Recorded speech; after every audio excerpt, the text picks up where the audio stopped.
ladies and gentlemen, boys and girls, we ask that you please rise and remove your hats as we will now honor America and those defending our freedoms with the singing of our national anthem.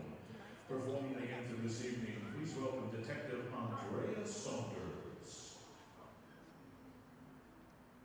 Oh, say, can you see by the dawn's early light what so proudly we hailed at the twilight's last gleam, whose broad stripes and bright stars through the perilous fight over the ramparts we watched were so gallantly strewn, and the rockets recollect the bombs bursting.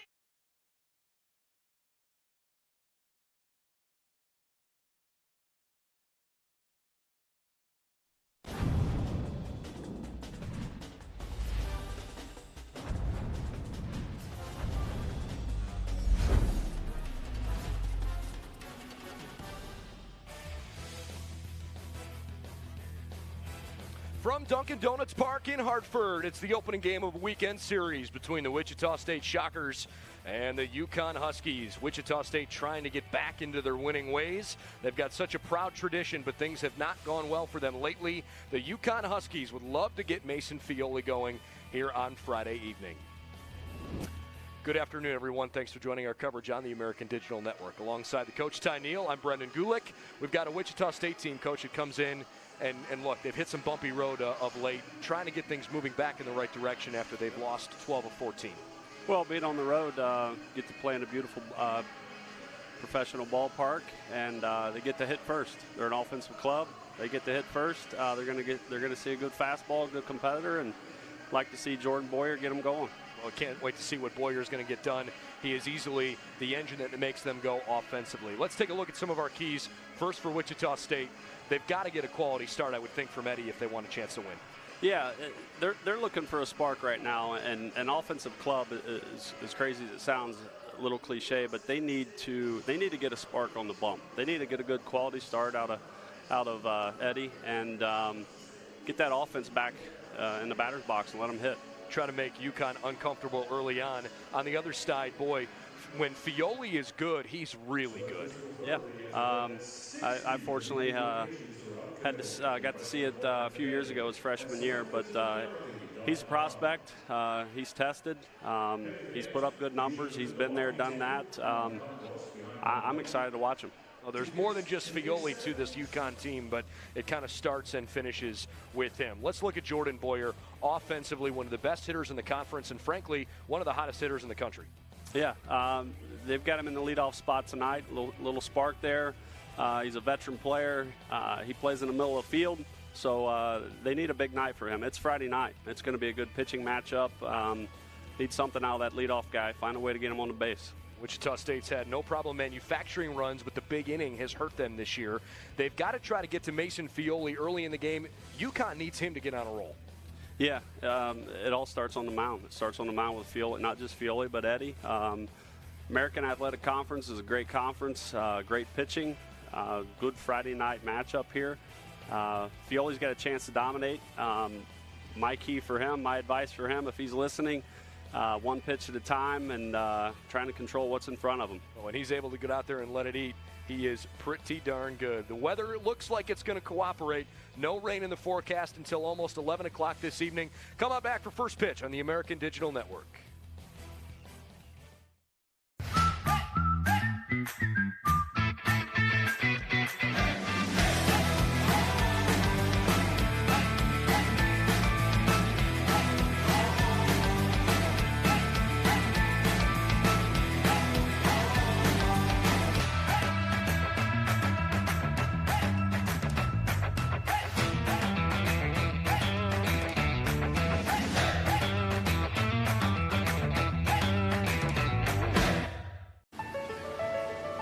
This is a classroom.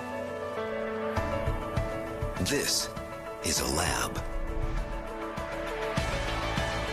This is a study break. This is our backyard. This is home. This is Yukon. Just about ready to go from Dunkin' Donuts Park.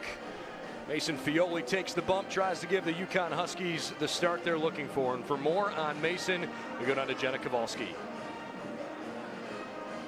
Yeah, thanks, guys. Tonight's matchup seems like it's going to come down to a battle on the mound. Wichita State's head coach Todd Butler says he's not too worried about his offense, but he is a little bit worried about his pitching. His main goal heading into tonight's game is for his pitcher, Liam Eddy, to outlast Mason Fioli on the mound. Now, UConn's head coach Jim Pender says Mason, he's a great athlete, but lately he hasn't been lasting 5 or 6 innings. But he's right there, and he says any game could be the night. So, guys, tonight just might be that night. Well, we certainly hope for Mason's sake that it is. Fioli, he's got an electrifying fastball when he's on top of his game tie. One of the things that Coach Pender's talked about was his ability to control both sides of the plate early in the game. You'll know right away if he's going to have a good night. Yeah, he's going to have a chance to do it right now. Good offense. First 3 hitters here for Wichita State. Excited to see just how much command he has. Fioli's numbers on the season, not as many outings as some of his counterparts. He dealt with an early season injury, but has recovered from that just fine. 1-3 with a 3.94 ERA, 48 innings, 46 hits. He's given up 21 runs. I should say 22 runs, 21 of them earned, 32 walks, 45 strikeouts. His biggest problem, though, he's given up a lot of extra base hits, 17 doubles in 48 innings as he tries to get ready to go against a Wichita State lineup that is very much among the better ones in the conference. And right at the top of the order is Jordan Boyer, who hasn't been a guy that always sees the first spot in the batting order very often, but certainly the kind of guy that can spark your offense as we get underway. See, he maybe just overthrew that first pitch there. Big environment, professional park. And I think, there's something to that, right? You've got Fioli, who's, I realize this is sort of a pseudo home for them, but it's not their home field. He is pitching in a Double-A park, and there's some excitement level to that. Yeah, for sure. This is downstairs, 2 balls and a strike. Got underway right at 6:05 this evening, and again, the rain showers look like they're going to hold off. The start time moved up about an hour here this evening. If he only misses downstairs, he falls behind. 3-1 to the opening hitter of this evening's game. I'll give you the defensive lineup behind him in just a minute.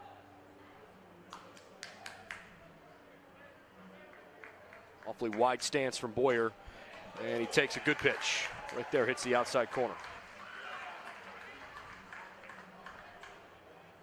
So count runs full. 3 balls, 2 strikes. Leadoff hitter here this evening. How about these Shockers? At one point, they looked like they might be putting together a really good year. Boyer pops one up out of play. But for whatever reason, bottom's kind of fallen out on things lately, and it's probably the pitching mound. It all starts on the mound. Good pitching and defense always give you a chance to win a baseball game. Shakes him off, comes home with a 3-2 inside.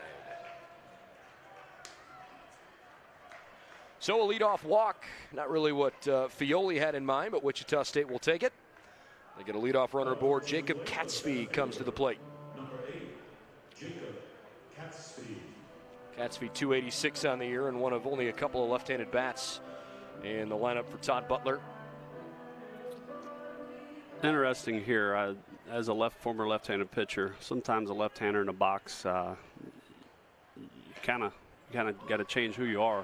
Being right-handed lineups you're normally facing, this will either maybe get him back locked in or continue to keep him out of his comfort zone. What do you mean by change who you are? Well, every pitcher, you tend to miss naturally to your arm side. And for left-handed pitchers, they spend their whole lives throwing to a primarily right-handed lineup because the world's right-handed. Right. And so, you know, you look at the lineup tonight, right-handed dominant. That's just the way it is. And you just see more right-handed hitters. Fly ball into left center field, no problem for John Topa. And there's one away here in the first. Boyer heads back to first base. I noticed he stayed behind the ball a little bit better there with that lefty. He obviously needs to get the ball to the glove side of the plate there against the left-handed hitter, and that may have locked him back in. A little better fastball command now. Oh, there's no doubt when you get that first out, you can exhale a little bit. You feel a little bit more like you're in the rhythm as Luke Ritter climbs in. Ritter also a really good hitter. 341, one of the top hitters in the conference here this season. Wichita State 20-24. They have kind of struggled away from home, though. 3-12 in true road games. They're 2-3 on neutral surfaces, of which technically this qualifies. Evens things up, 1 ball, 1 strike. A little better fastball there. Good arm side run. We call that 2 planes. Had a little vertical and horizontal movement. He didn't have that in the first hitter with Boyer. Deep breath from Fioli. And he gets a late strike call, 1-2. Umpires here this evening. David Condon's got the plate. Sal Giacomantonio over at first. Manny Gonzalez down at second, and Matt Hensel makes the impartial decisions down there at third base. 1-2 to Ritter. He's a tough out, and he cracks one on the ground to third. Tough play by Langer, and he can't gather it in. Tries to minimize the damage and not throw it away. What a rocket right at the hot corner. That ball was struck well, and you know that stems from the lack of fastball command. He's throwing 1 fastball at 1 speed right now, and you know I dig in and get my hacks. All right, Fioli's got to try to work out of an early jam. First and second, 1 out. By the way, here's the defense behind him. In the outfield left to right, John Topa, Michael Woodworth, and Anthony New-Sereno. And then around the diamond, third to first, it's David Langer, Anthony Prado, Christian Fedko, and Chris Winkle. Thad Phillips catching here this evening. Nice breaking ball for a strike. Good decision there. Just remind these guys that he's got a second pitch, and you know they could have been hunting the fastball first pitch there.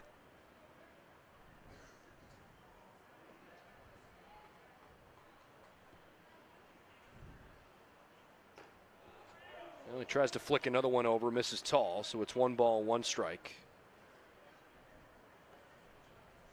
Doubling up there on the breaking ball. Coach trying to give him some feel of more than 1 pitch here in the first inning with runner in scoring position.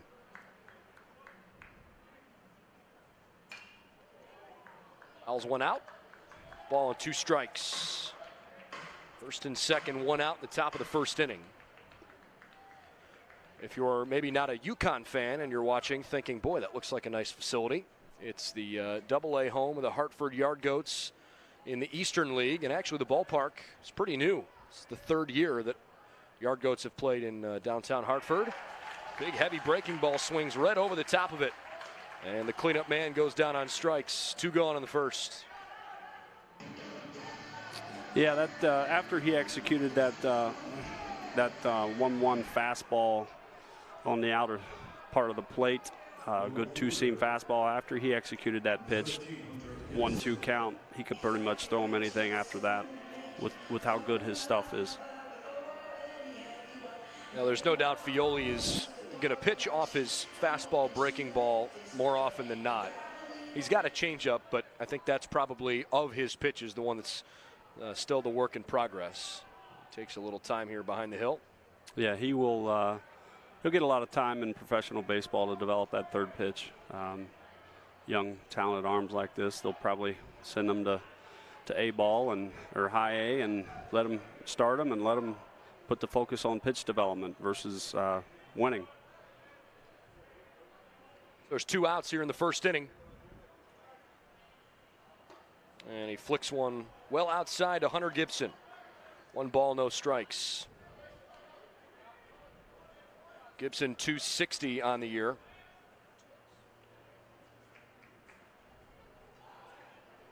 5 dingers, 32 runs driven home.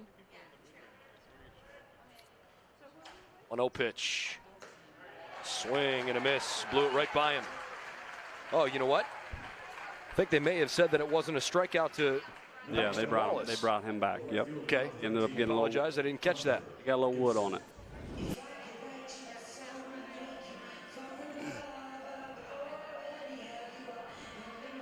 He's developing some command of that two-seam fastball now. He's going to need that. All right, so here's Hunter Gibson. Now we've got our bearings straight. Uh-oh. Wild pitch gets away from him. Well, Wichita State hasn't had maybe as many crooked numbers this year as they might have liked. It's one area where they feel they've been hurt a lot. They haven't been able to stop the big inning. They haven't necessarily had a lot of big blowout innings themselves. 2 runners in scoring position in the first. They got a chance to get rolling. Interesting, their second leading RBI guy at the plate with 2 in scoring position here. Left on left, and you see Fioli go back into the windup. That was nasty. Good pitch. Good pitch. On a strike. Now you can see the pitch count starting to get up a little bit. Fioli's really had to work here early in the game. Good velocity behind it, but it misses outside. 2-1. That's a pitch. If you're locked in and controlling the zone, you'll get that strike. And when you don't have the command, typically you're not going to get it.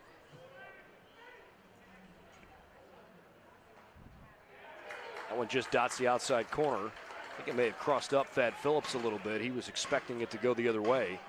In fact, he didn't flip his glove over. Might have helped buy the strike. Yeah. It's 2-2.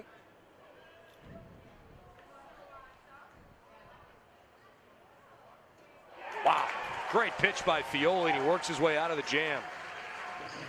2 first-inning strikeouts, but Fioli able to get out of a second and third jam.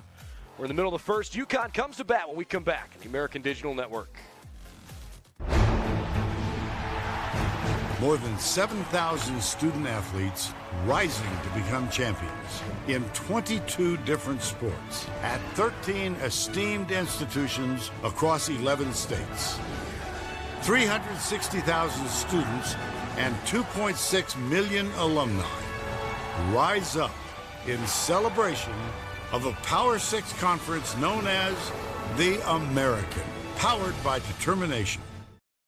Strong in mind, strong in body, strong in school, sport, life. The grind is 10% physical and 90% mental. The mind is the power. The body is the means to jump higher, run faster, be smarter, and live longer. There is no weakness when it comes to seeking help. We are stronger together. So let's talk about it. A waterfall starts with one drop. Change starts with one person. The American is dedicated to ending the stigma related to mental health. And promoting success through a healthy, powerful mind. Promoting success through a healthy, powerful mind. Shockers leave a couple on base in the top of the first inning, and the Huskies with their first cracks coming up at Liam Eddy. But before we set that story for you, let's go down to Jenna Kowalski.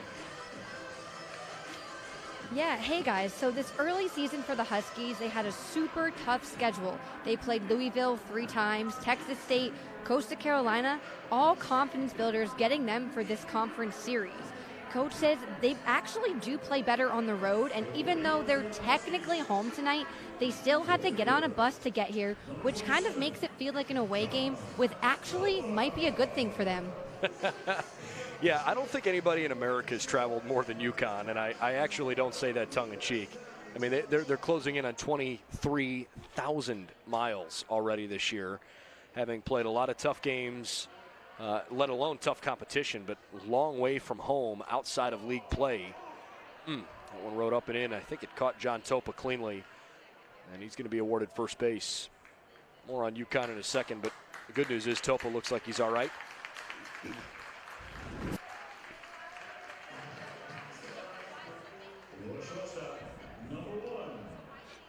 Ouch.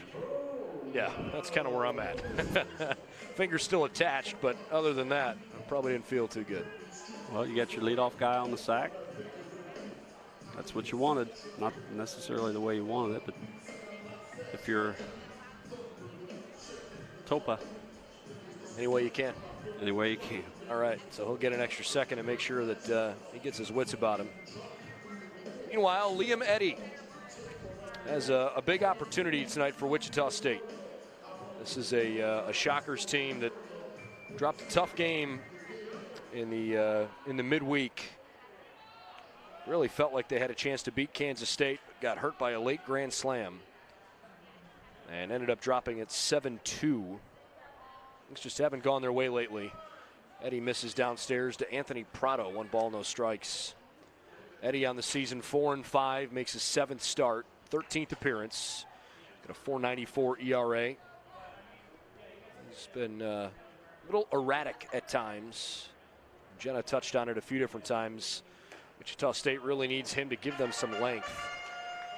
You see both pitchers early on in their first innings not quite staying behind the ball enough.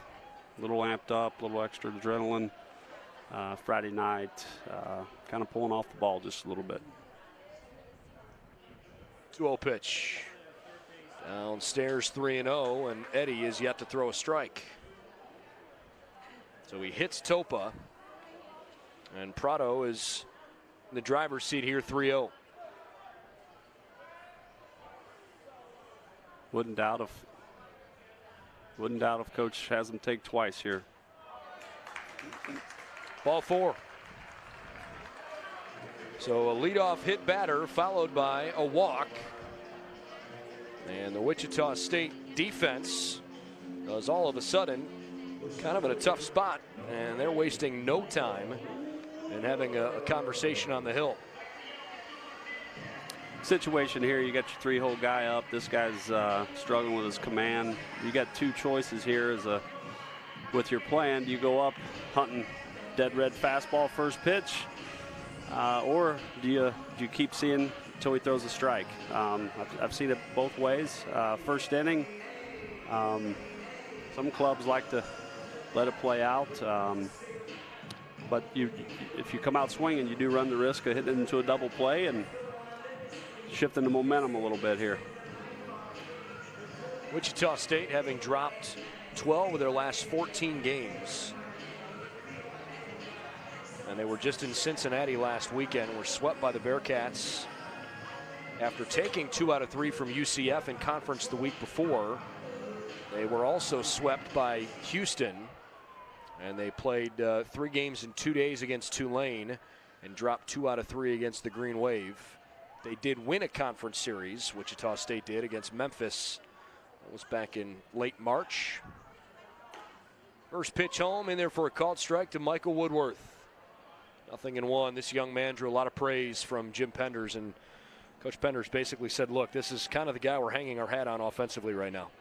Well, they slotted him in the 3-hole, and, they're looking for some production right here. He's got a chance. High stress innings early on for both starting pitchers.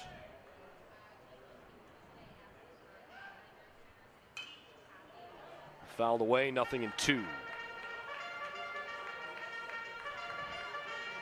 Meanwhile, the Huskies, at the moment, the latest projections on D1Baseball.com have UConn in as a NCAA tournament team, which is certainly not unfamiliar territory for them. This is a program that just about every year seems to win 30 games. They find a way, and they always get hot in May, and they always really pitch the baseball. 0-2 lifted in the air. Ranging toward the right field line. Nice catch. Hunter Gibson tracks it down, and both runners have to retreat. So Woodworth retired for the first out here in the bottom of the first inning. Good job keeping the double play in order by the pitcher, and he's 1 pitch out of the inning right here. Yeah, after hitting a batter the first pitch of the game and then issuing a 4-pitch walk, you're right, just that quickly he could get out of it. All right, brings up the cleanup hitter, Christian Fedko. Not one of the better runners on the UConn team, so we like to say in the dugout, good man to double up here.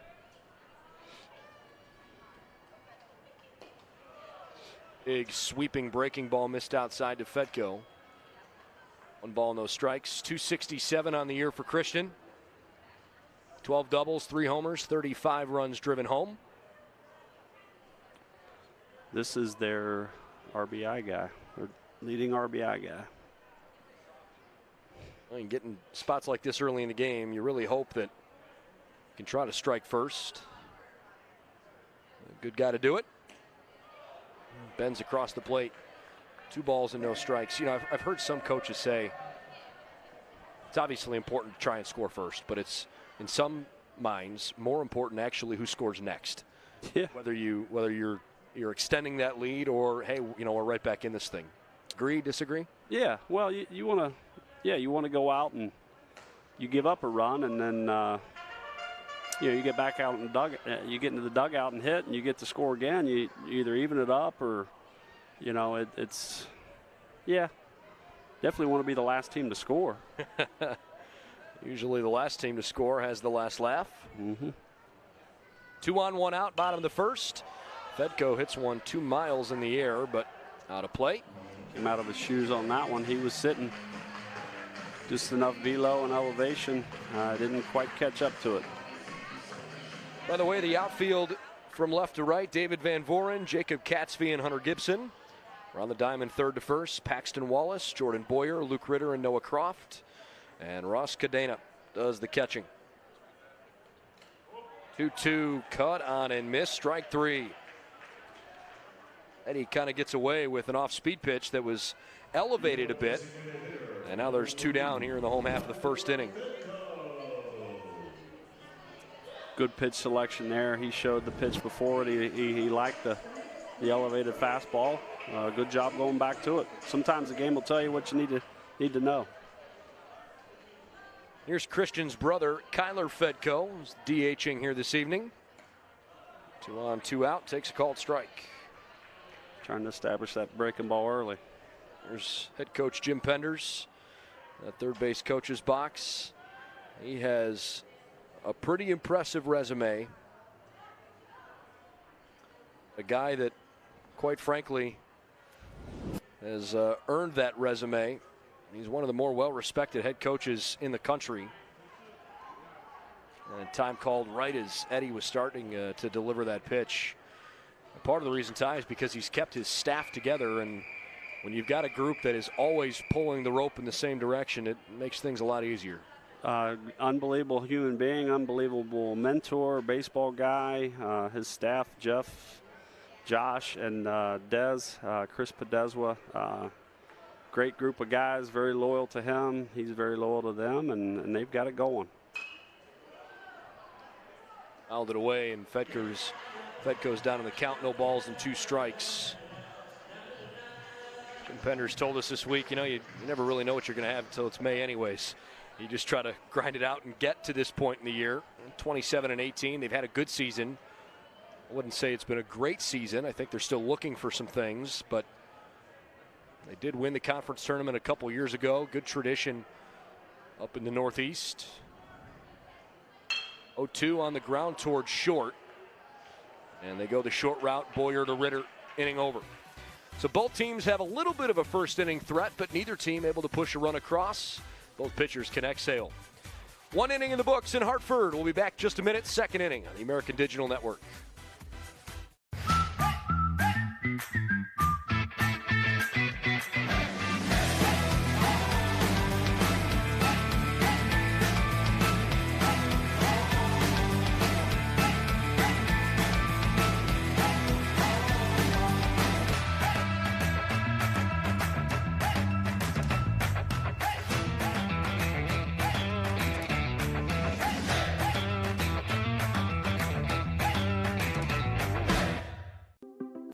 Power comes in all forms. Power is a big tackle, a big save, A clutch hit. Or a game-winning shot.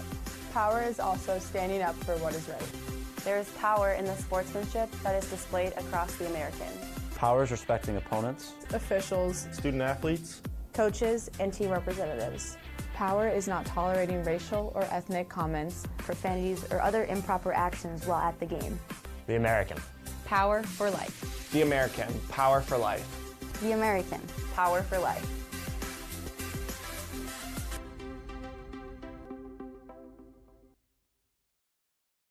Both teams leave a couple runners in scoring position.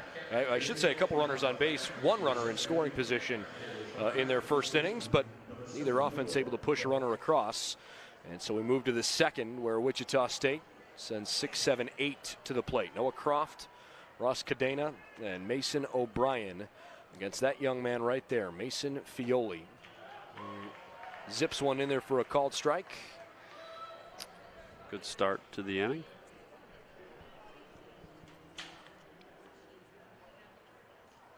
Fioli started to establish his breaking ball a little bit more as that first inning went along. He still hasn't thrown a ton of it for called strikes. It's been more of a swing and miss pitch. 1-1 home. This is tall. He's got a little giddy up tonight. Agreed. You got to cheat to that fastball. That breaking ball's got quite a bit of spin and depth to it as well. There's that two-seamer. He's going to need that tonight. There's 2 balls and 2 strikes.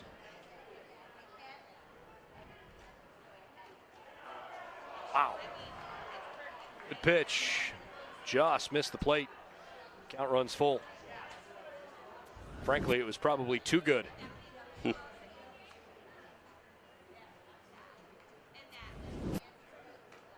Well, when you've got that kind of gas, you can foul it up and blow it right by him. And Noah Croft is left shaking his head. Goes back to that dugout. He threw that fastball arguably in the same as they say tunnel. He threw that pitch almost in the same tunnel as that breaking ball. So he's got to hesitate for a second. In the event it is the breaking ball, by that point it's a fastball by you. First pitch home, hit out of play down the right side. The old Linda Ronstadt fastball. 0-1 the count. It's Ross Cadena, right-handed hitting catcher.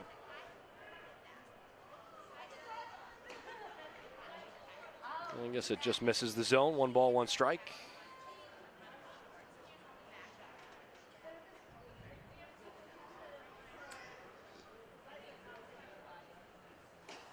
The other thing you notice about Fioli early on here, obviously he's got stuff, right? But he's working with much quicker tempo and rhythm between pitches than what we saw from Liam Eddy. Half wonder if that's because Eddy was erratic at the start. But there's no doubt Fioli right now is feeling it. Yeah, my guess is he had a pretty good conversation in the dugout, either probably with his pitching coach Josh, and a little sharper this inning, a little more I like to call body control, repeating his delivery a little bit better, maybe a little less effort. Now all of a sudden the ball's starting to jump out of his hand a little bit better. Well, that's 4 strikeouts in a row for him. And Wichita State collectively as a team needs to try and figure out a way to get some bat on ball maybe earlier in counts. That was a tough take, but maybe not one that Mason O'Brien was looking for. Back-to-back heaters down and away, so it's 2 balls and no strikes. This is what I was talking about earlier. Now we have a left-hander in the box after facing 2-3 right-handers in a row.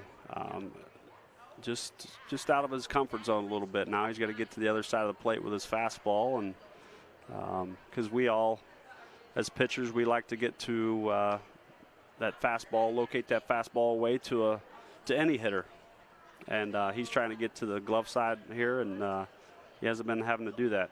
There, he got it. Good pitch, 2-1. So it took him 2-3 pitches to get locked in here with his left-hander with the fastball command. And if you're batting at the bottom of the order and you're a left-handed hitter, you would think your mentality is, hey, I might see something that's a mistake, might be more likely to see it early in a count. But O'Brien's back to 2-2 here. Yeah, you got to believe he's feeling good. Nobody on. As a hitter here, you're going to see some fastballs. I wouldn't be shocked if he sees one right here. Full count. 40th pitch on the way home from Mason Fioli. And it's downstairs, ball 4. So a couple walks for him here in this early part of this game. 4 strikeouts, 2 walks. An error by the third baseman and a flyout. The only recorded hitters so far. You know, you talk about fastball. One of the things Coach Penders told us was that Mason is the kind of kid that's been kind of locked in on his velocity. He thinks a lot about his velocity. And sometimes Coach Penders said, I wish he would think less about it, just go out and try to execute in certain situations. Yeah, he's got some pressure on him this year. It's the big D word. It's his draft year. He's Team USA guy. He's a proven winner. Good stuff. You know, sometimes we just get we corner ourselves and just put so much pressure on ourselves to show people what they think they want to see. But you know, sometimes you got to realize they've already seen it. He's already shown it. So he showed it right there. Nasty breaking ball. Good job behind the plate by Phillips. And the inning complete on the throw down to first base. So Fioli strikes out the side, works around a 2-out walk. And the Yukon Huskies lefty and their ace giving them a pretty good Friday night start so far. Middle of 2, no score.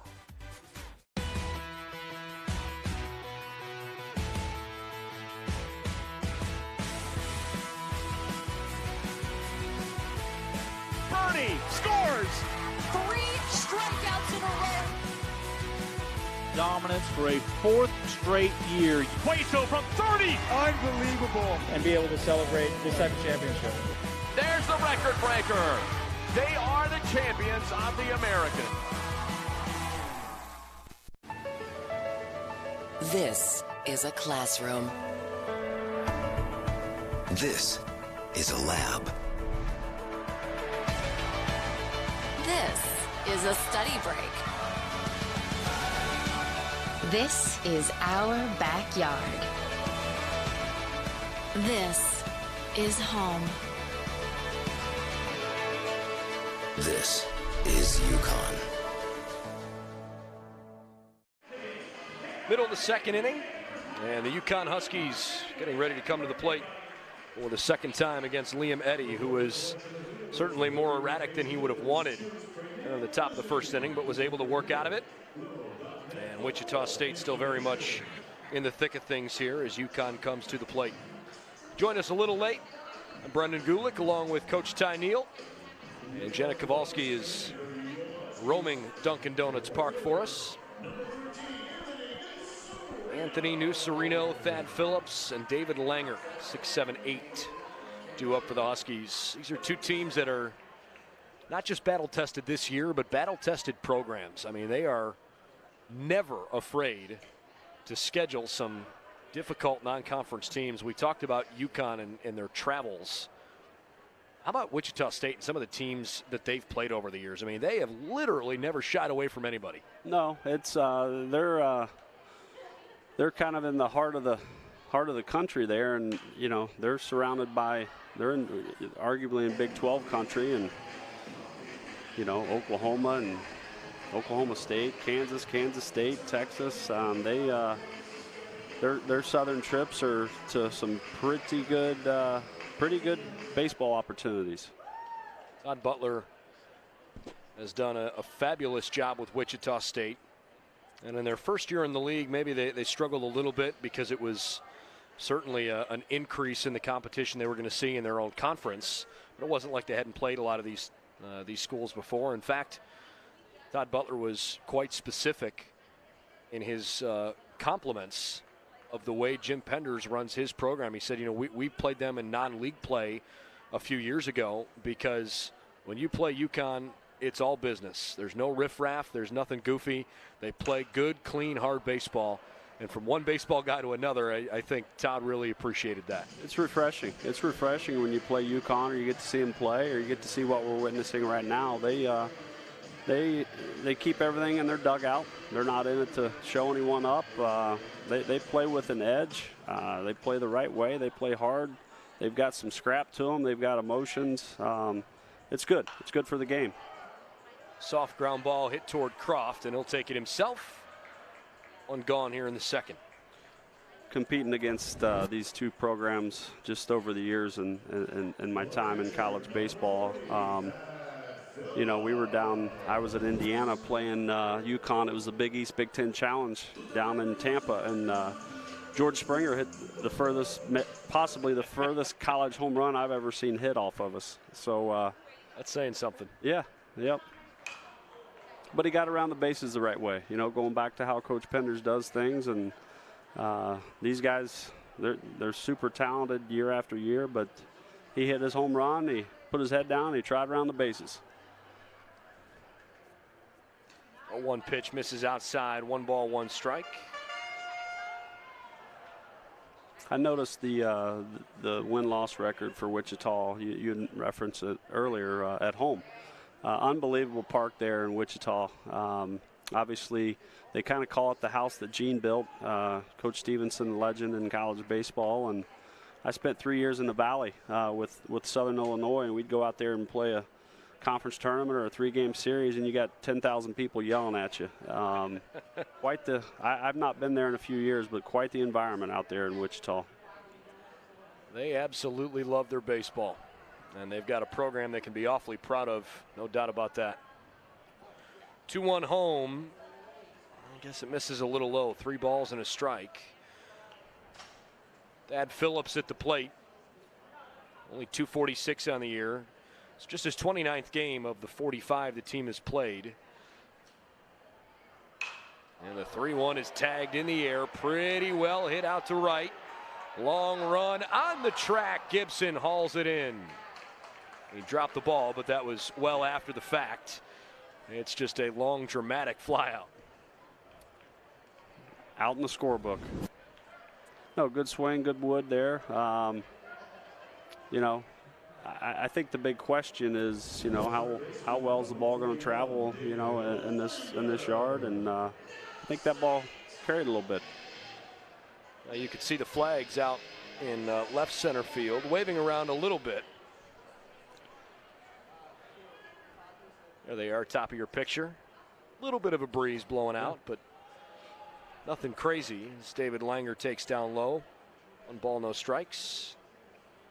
Eddie seems to be locked in. He's pounding the bottom of the zone here this inning, and I thought he looked really good. The last hitter of the first inning,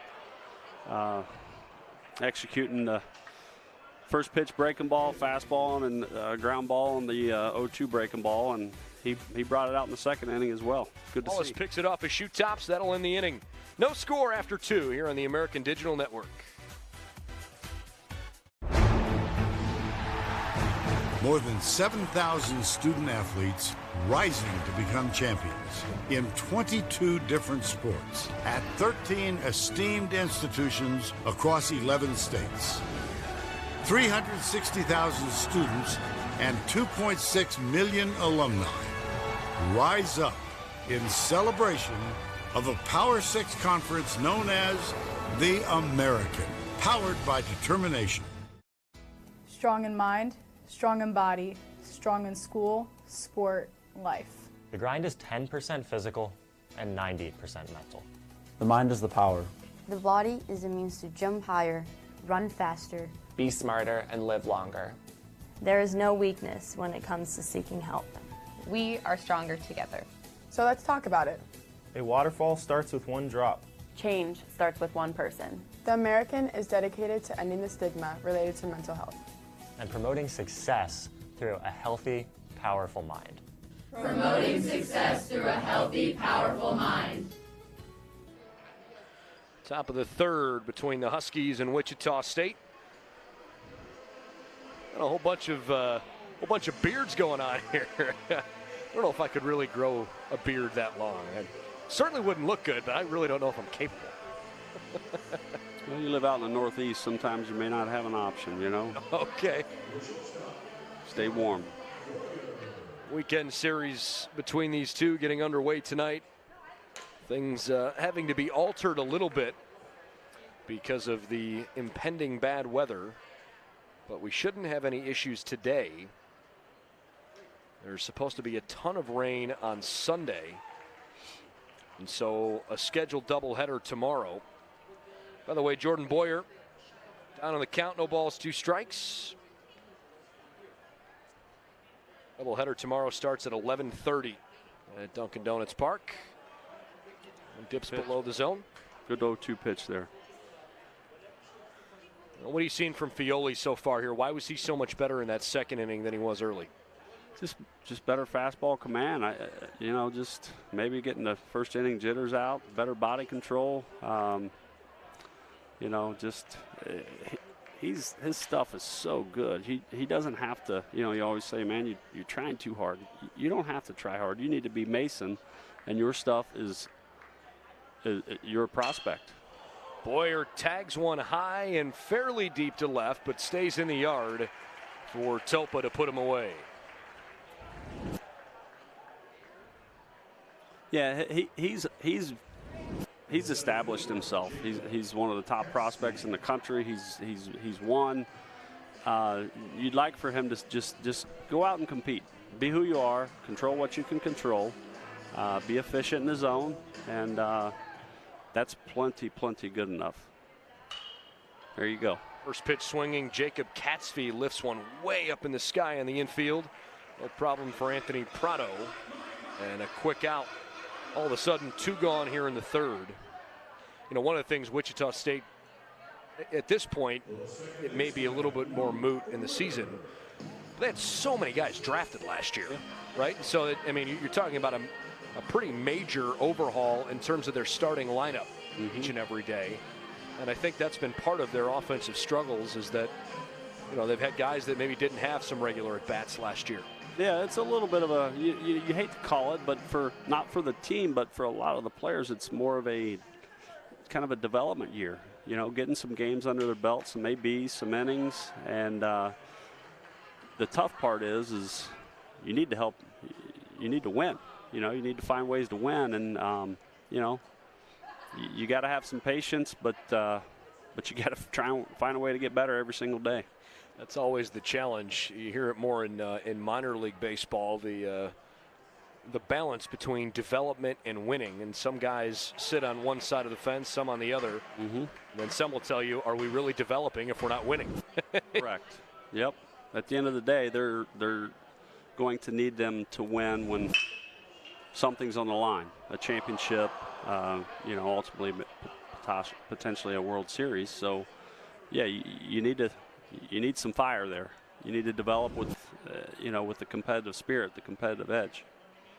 That should be an error charged on Anthony Prado right underneath his glove on what was probably a pretty routine play. And so Luke Ritter, for the second time tonight, reaches on an error. These are the kinds of errors that can really make you chew your fingernails as a pitching coach, because you think you're out of the inning on a ground ball.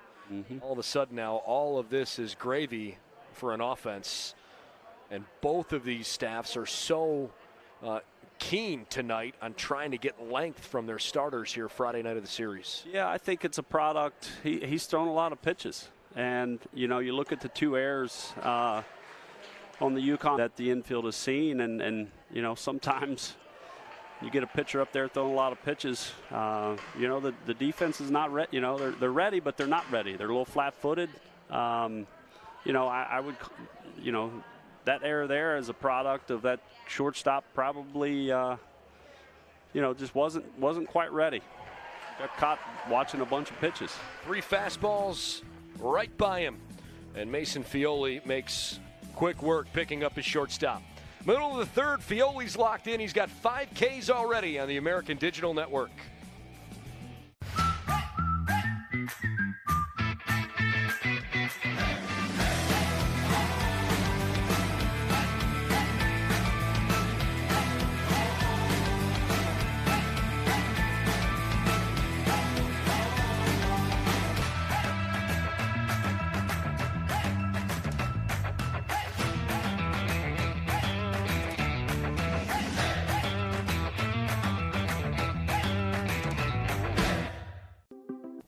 Power comes in all forms.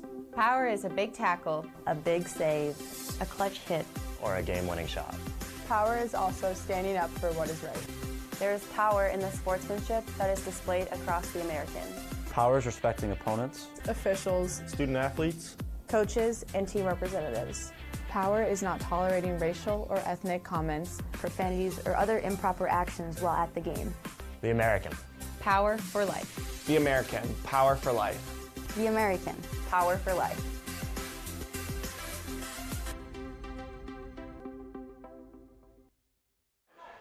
Home half of the third inning as the Huskies are going to try and maybe use some of that momentum that Fioli's given them. Before we get rolling, let's check in with Jenna Kowalski. Yeah, guys, you mentioned there that Wichita State lost a lot of players last year to the draft. How about 11 to be exact? One of those players who did get drafted was Luke Ritter, but he decided not to go. Since it is their second year in the conference, he said, I'm not ready just yet to leave. Yeah, that's a good point. And frankly, Jenna, they need his leadership. And Ty, I think they're pretty desperate for Luke Ritter to be one of those guys they can lean on and say, hey, you know, we need you to try to help us get out of this little slide we're on. Yeah, you can tell they're reaching a little bit. You know, I'll tell you what. Right now, Liam Eddy's doing it on the mound for him, and that'll get a team going better than anything. You get a quality start on the mound, give your team a chance to win against a really good UConn and Fioli on a Friday night. You know, I'm excited to see how this game turns out. Well, and not to beat a dead horse, but because tomorrow is a doubleheader already, all that much more importance placed on the pitching staff and on both of the starters here today. Van Vooren makes a nice play out in left center field, and they get the first out of the inning, so there's one gone here in the third. Yeah, some decisions to be made with a doubleheader already penciled in for tomorrow. You know, you get a guy 1 or 2 innings tonight. You know, your goal as a coach, let's bounce this guy back for 1 or 2 on Sunday potentially, and you kind of erase that tonight. If you use a guy, he might be finished for the weekend. First pitch home misses a little tall. 1 ball, no strikes. Definitely some strategy with the doubleheader. Just as pitching moves are being made here. Liam Eddy, just a sophomore for Wichita State. There he goes. Young man from Brighton, Colorado. 6'4", but only listed at 170 pounds. I mean, you want to talk about a beanpole. Holy moly. In fact, their pitching coach, Mike Pelfrey, he's probably 6'7". 2003, he was a freshman there at Wichita State. That was my last year in the conference, and we faced him on, I think he was their Friday guy as a true freshman, and very similar body type of the younger Mike Pelfrey. I have to imagine that one of the draws of going to a school like Michigan, like Wichita State, is the draw of working with a guy that had the kind of pedigree that Mike Pelfrey had. I mean, geez, he was a very successful big league pitcher, and we finally have a base hit. How about that? John Topa back through the middle of the box, hit by a pitch his first time up, and he's got a 1-out single here in the third. Yeah, there's your guy. There's one of your better players. Find a way to get on the bag again. He got on to lead off the game, and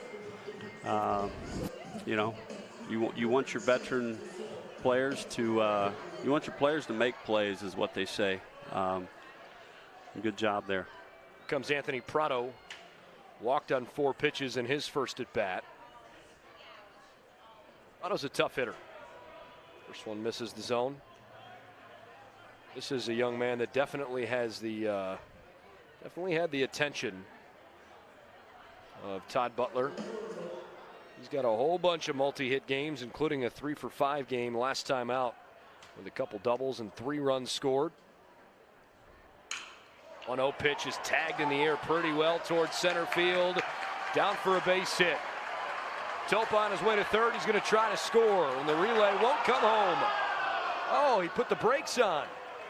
Boy, did Topa hit third base and stop hard. That's a tough one there. If that relay, that tandem relay is executed, but with the ball not, with the ball hitting the deck there, once that guy stops, he's stopped. Second and third, with only one out here in the third inning. As a third base coach, can you help but second guess yourself in certain situations? Oh my goodness. Oh yeah, this game will chew you up and spit you out. You can definitely second guess yourself. Who's running, how many outs, who's on deck, who's coming up. How good is that middle infielder's arm? You're making a split decision, and all those things are on your mind, you got to, but that's the thing. You make a decision and you stick with it. Well, the good news is for UConn, they got their best hitter at the plate here in Michael Woodworth, and two guys in scoring position as the Huskies try to score the game's first runs. Prado there, leading double guy for UConn, hits another double. There you go. There you go. Need extra base hits. That's what coach was wanting. Absolutely. Right on the screws, right back through the middle, base hit. Everybody moves up 90 feet, and it's 1-0 Huskies.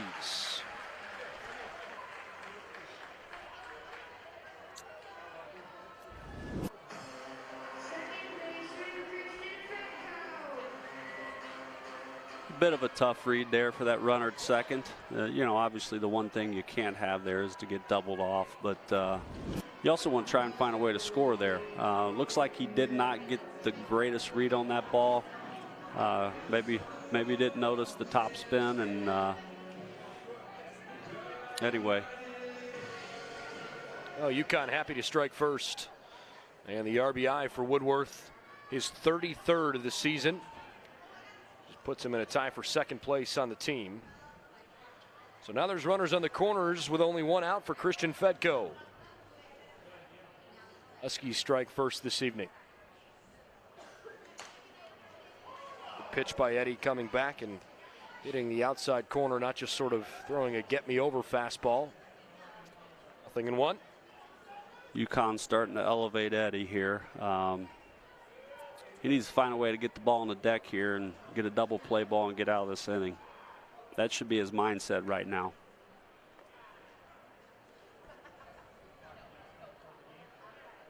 Prado at third. Woodworth at first. And the 0-1 home. Ground ball foul. There you go. Get him back on the deck. Pitcher's best friend. Ground ball, double play ball out of the inning. Pitcher's best friend. Not to mention, Fedko's looking for a ball up in the zone here. He can elevate and get a sac fly with first and third. Got to get him on the deck. Sacrifice fly. Those are words that Jim Penders probably has never felt that he disliked more. Good pitch. One misses outside. It was a good looking pitch. That was his double play ball right there. Or his punch out. Backwards K. 1-2. UConn has the third most sac flies of anybody in the country this year. We asked Coach Penders what he thought about that, if he was happy with the situational hitting. He laughed and said, "I'd love to have a double one of these times instead of a sac fly." Good base running by Woodworth. He loved second there. He'd love a sac fly right here. Give 2-0 cushion to his ace. Good base running read there. Things change a little bit. Double play ball's not in order anymore, and puts a little more pressure on the pitcher and the defense here.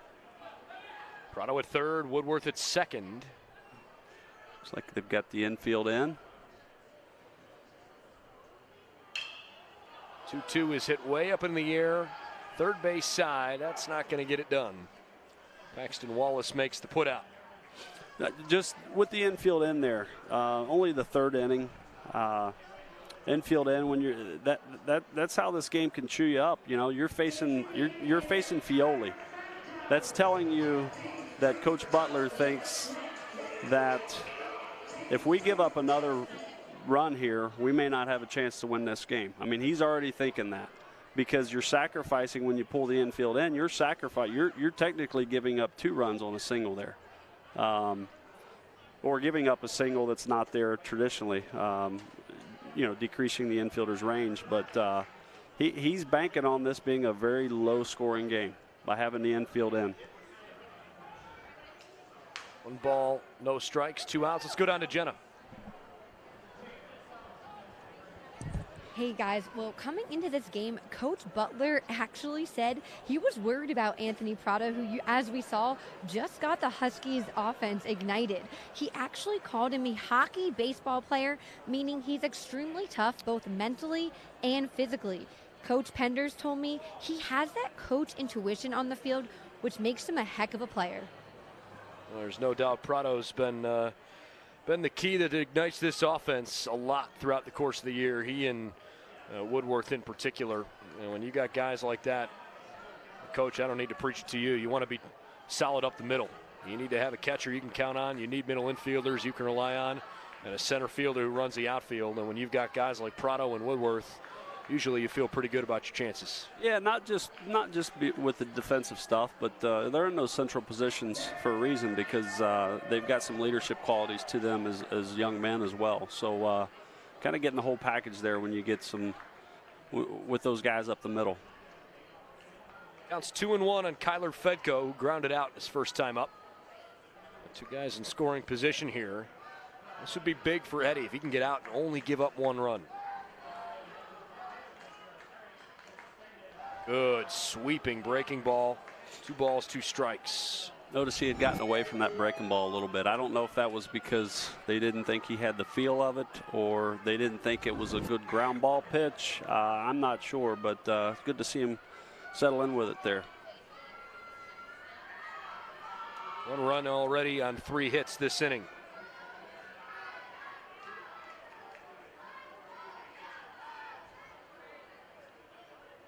Two. Smack back through the box for a base hit. Prado scores. Woodworth comes across. 3-0 Huskies. Yeah, they call that the do or die there in the outfield. That ball hit to center field. The runner at second's probably, with 2 outs, he's probably scoring. So really no harm there. That ball stuck there, kept the runner at first base, but that's a do or die that outfielder's got to come up with it clean, or there's a potential for a bobble there. Well, Kyler Fedko there coming through in the clutch with 2 outs.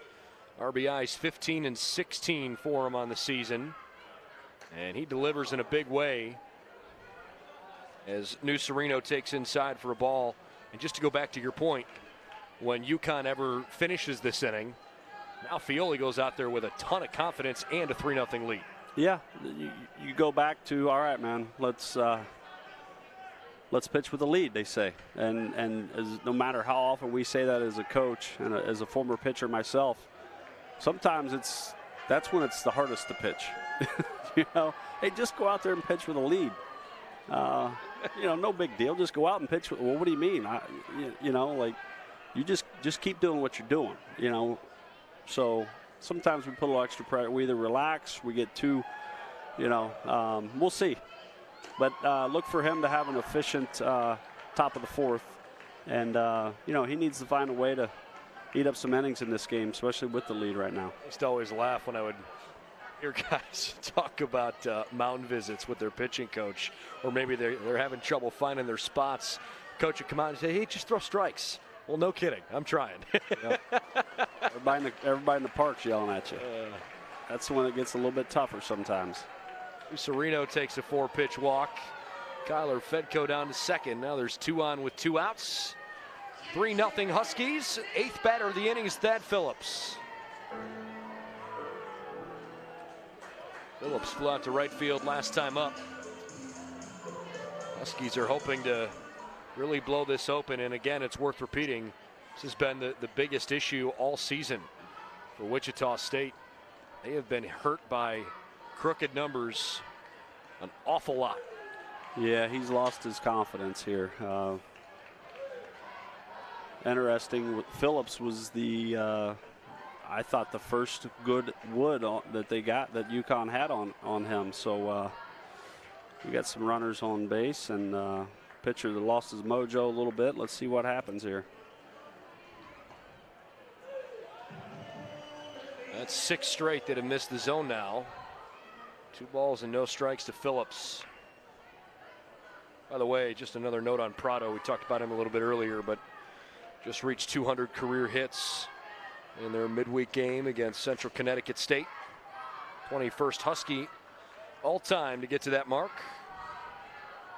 2-0 pitch. Interesting. Phillips had the green light. He fouls it off.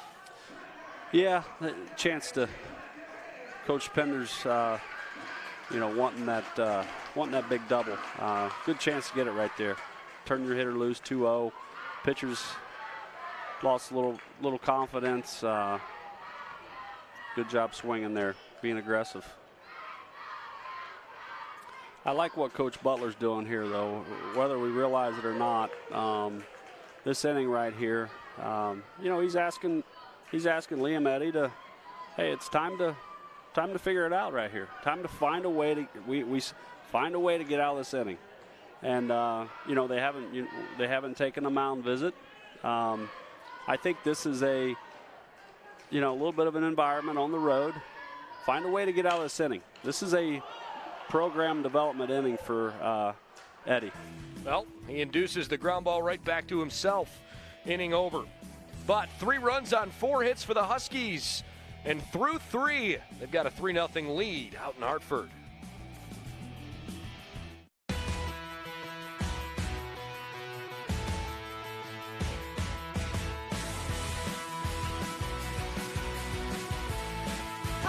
Scores! 3 strikeouts in a row. Dominance for a 4th straight year. Plato from 30! Unbelievable. And be able to celebrate this type of championship. There's the record breaker. They are the champions of the American. This is a classroom. This is a lab. This is a study break.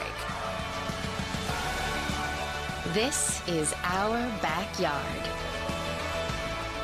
This is home. This is Yukon. Top of the 4th inning with UConn out front 3-0. Beautiful Dunkin' Donuts Park. Home of the AA Hartford Yard Goats in the Eastern League. Sits just about 6,000, a little over 6,000. Truly one of the nicer venues in the Eastern League, and a fabulous opportunity for the Huskies to sort of have a home away from home, play a lot of their home games at J.O. Christian Field, which is, if you've never been there, a neat little ballpark on campus for sure. But I think just about every college ballpark in the country pales in comparison to this one. Yeah, this is a really nice yard. Grounds crew they've done an excellent job. Looks good. Grass is green. Let's get some ground balls. Yeah, no kidding. Well, right now, Fioli's hardly needed anybody behind him. At one point, he struck out 4 in a row, 5 total through 3 innings, hasn't given up a hit. 57 pitches, 36 strikes, and he induces a swing and miss from Hunter Gibson, who at least goes up there with a slightly more aggressive mentality in his second at bat. I think Wichita State knows that Fioli's got a pretty electric fastball, but his breaking ball has developed nicely. Wow. Both over time and today.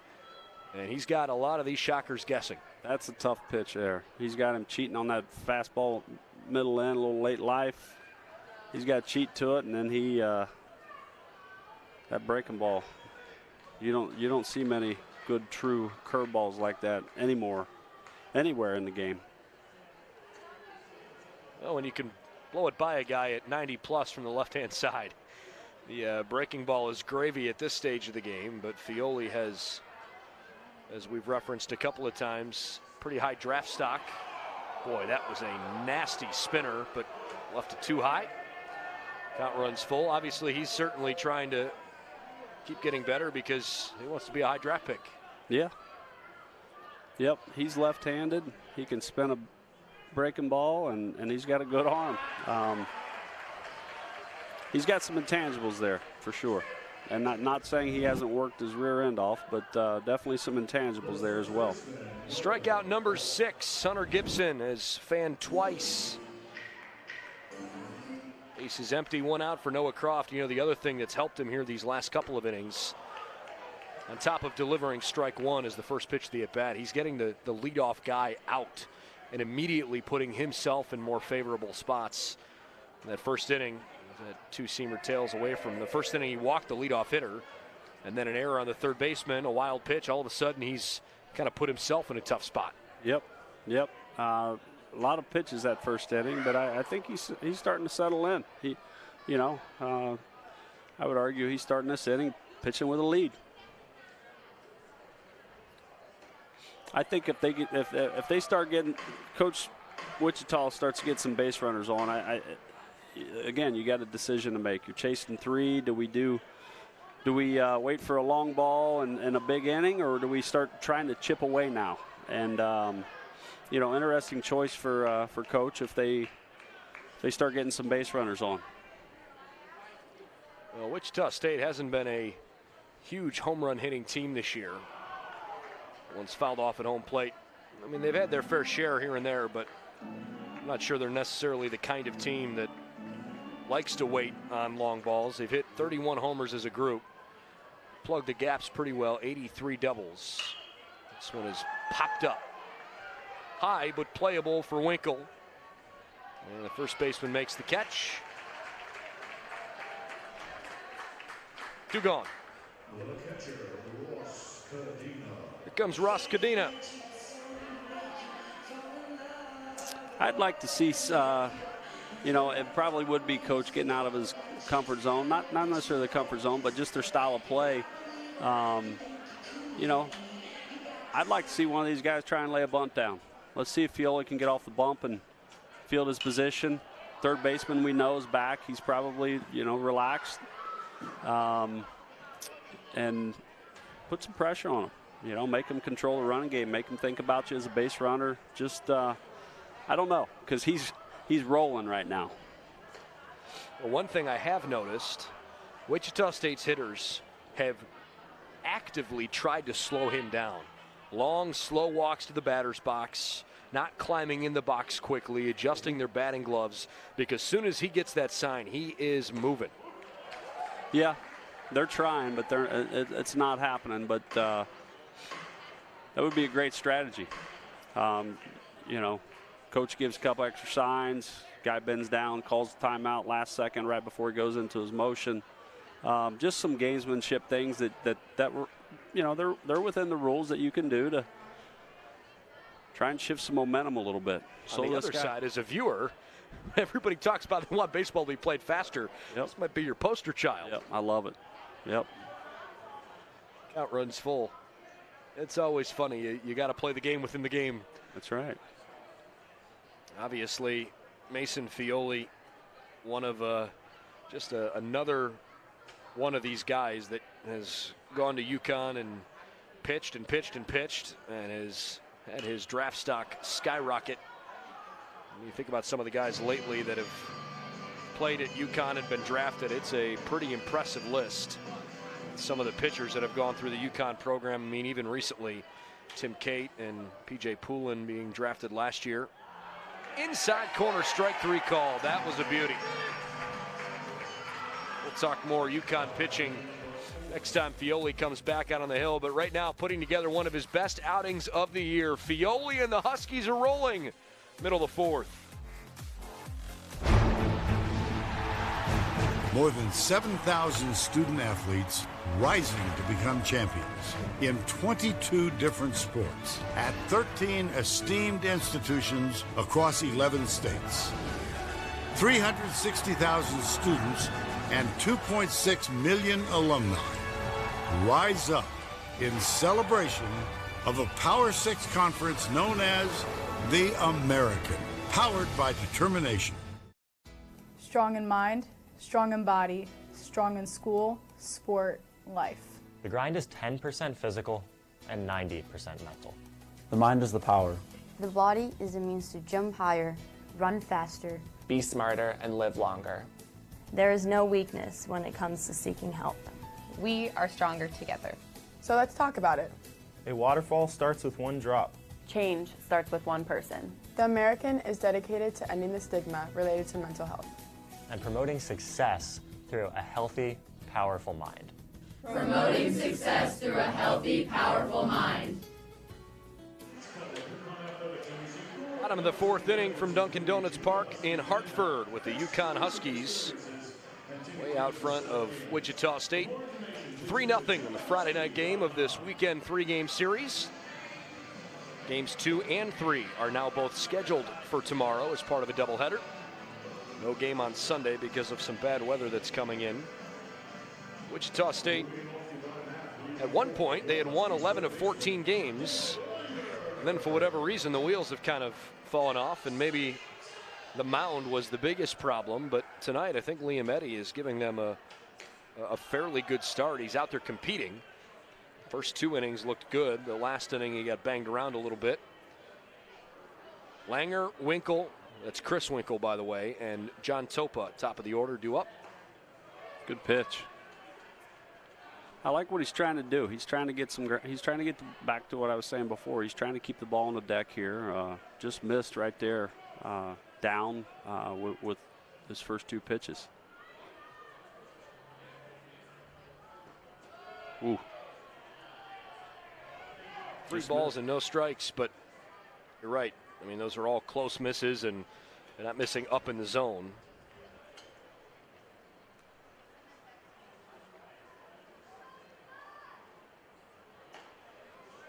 Well, Langer had the take sign all the way there. 3-1.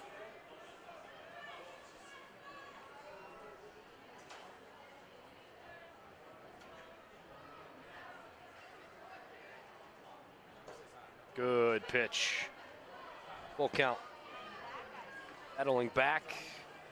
Trying to get the leadoff hitter here in the bottom of the 4th. See a game plan there by he was taken all the way, 3-0 and 3-1. Hard ground ball, 2-hopper to short. And it's mishandled. Noah Croft, who offensively hasn't had a great year, but defensively has been pretty good for them. Did not pick that one out cleanly. And a leadoff base runner. Yeah, he got the short hop there. Not a real tough pick. Play you'd like to have, especially when the pitcher battles back 3-0 count. Play you'd like to have there. They're giving the error to Boyer. So a leadoff runner, and Chris Winkle, the 9-hole hitter, squares to bunt, pulls back high and away. Winkle 0 for 1 with a fly out to left field.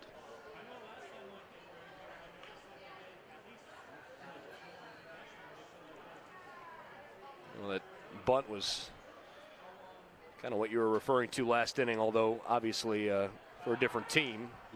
Throw was a little wild. Wichita State has laid down exactly 2 sacrifice bunts all year. Yeah. It's just the philosophy, I guess, of Coach Butler. He wants to try to move guys around by swinging the sticks. Yep. Well, he must feel like that's the makeup of his team, you know. Maybe, you know, this season it's more of a, a little close there. This season he feels like, I think back to the makeup of the team, he feels like he's a little lacks some depth on the mound, so he's putting pressure on himself as a head coach to, we've got to score some runs. And his answer to that is, we're not going to give any free outs away.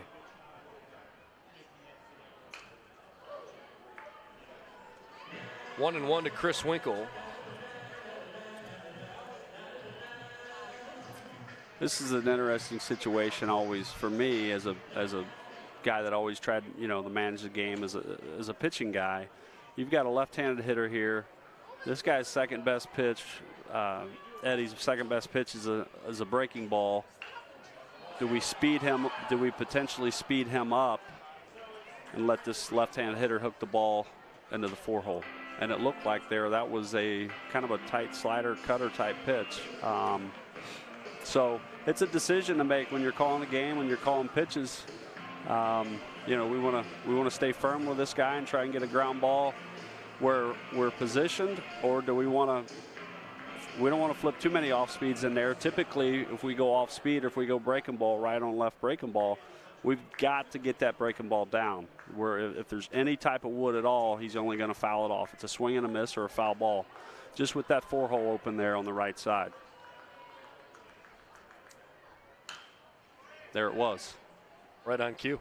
Yeah, there it was. You have to get back foot with that breaking ball, because you cannot afford hooking that ball through the 4-hole, runners going first to third.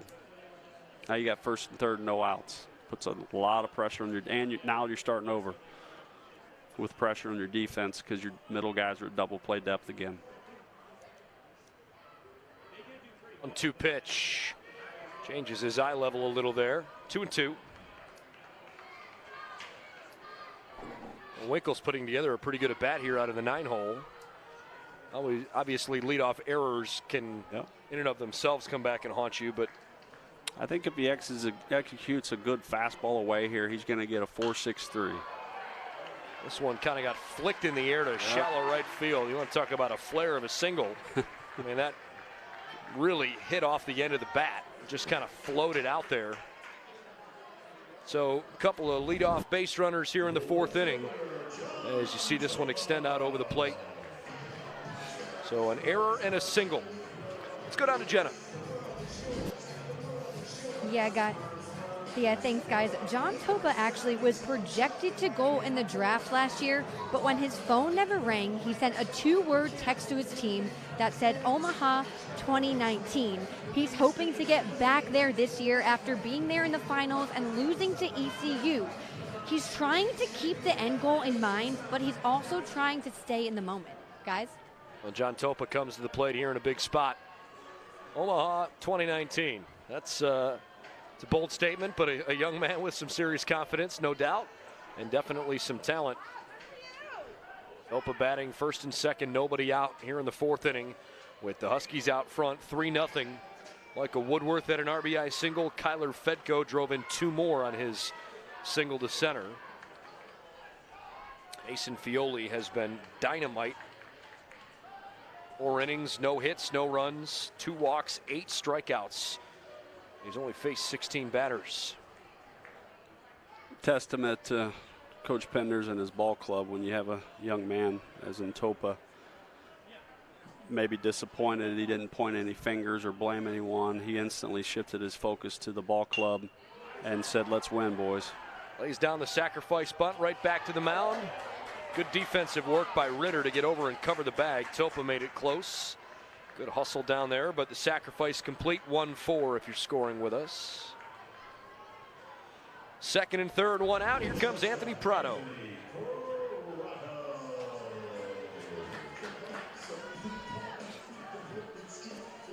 Little mental note there for UConn as this game moves along. If it, in a potential bunt situation again, Eddie didn't look too comfortable throwing the ball to first base there. So, you're hoping someone in the dugout or one of the base coaches, head coach, realize that if this game stays somewhat close and, you're always looking for an edge. Always looking for an edge. And, you may have found one right there, potentially. If not, even for next season or conference tournament. Well, certainly the conference tournament comes to mind because this Huskies team has grinded their way to some pretty impressive showings in the conference tournament down in Clearwater.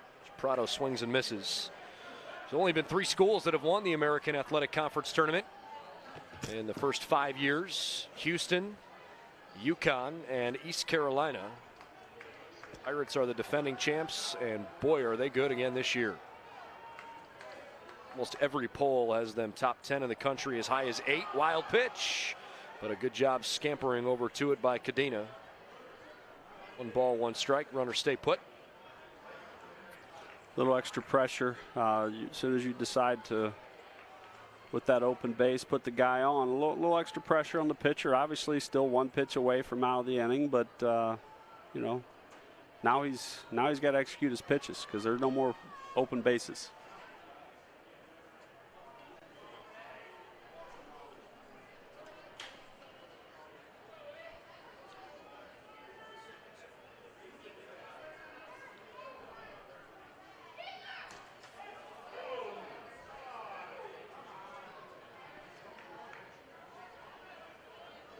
Well, we'll see what Woodworth can do.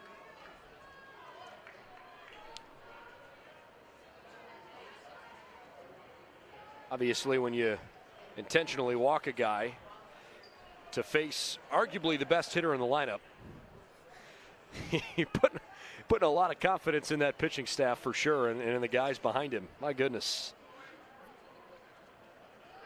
Just get you a ground ball. Sometimes you got to make a pitch. Woodworth floats one in the sky.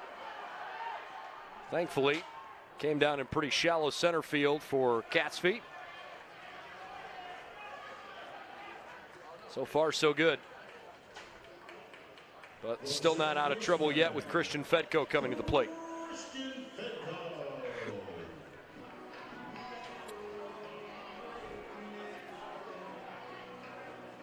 Good job there. Good job there getting a shallow fly ball. Call that damage control. Right now he's doing a great job of damage control in this inning. Let's see if he can finish it. Now Fedko last time up popped out foul territory, third base side. Kind of flicked that one over. Down and away, 1-0. I think Eddie's doing a little better job with his lower half here, the latter part of this inning. I thought he lost his legs a little bit. I think he's doing, part of that is he doesn't have to be quick to the plate now. But he's, you see these last couple hitters, legs are underneath him. You know, allowing the arm to work, allowing him to execute his pitches. High fly ball to center field, put away by Catsby, and the gamble pays off. The Huskies leave them loaded in the fourth, but they still lead 3-0.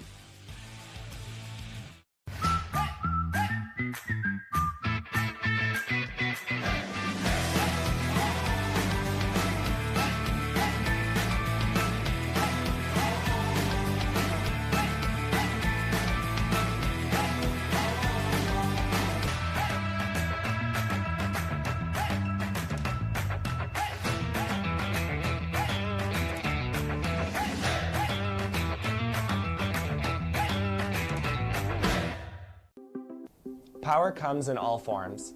Power is a big tackle, a big save, a clutch hit, or a game-winning shot. Power is also standing up for what is right. There is power in the sportsmanship that is displayed across the American. Power is respecting opponents, Officials, student athletes, coaches, and team representatives. Power is not tolerating racial or ethnic comments, profanities, or other improper actions while at the game. The American. Power for life. The American. Power for life. The American. Power for life.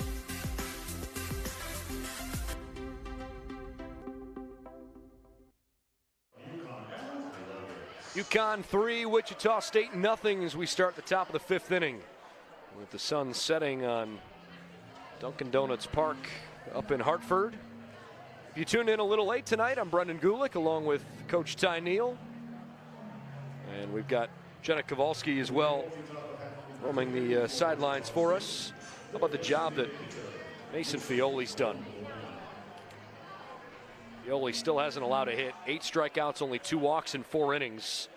Pitch count's a little high because of some heavy workload early on, but he's been more often than not working ahead of hitters. And he's giving this UConn staff a reason to feel good here early in the series. Well, was a smash through the middle. And I was just getting ready to say he is going to give up a hit this inning because we just uncovered the elephant in the room. Yep, good wood there. Right back through the box. One of these things, I mean, I have to tell you, I know you're usually in the dugout.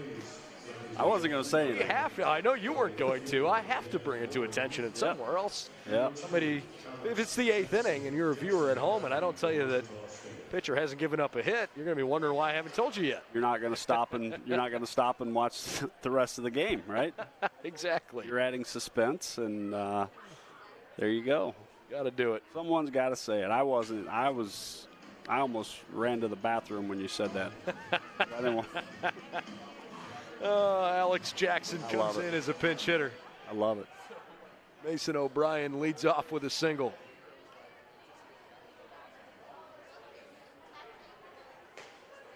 Jackson takes a called strike, 0-1.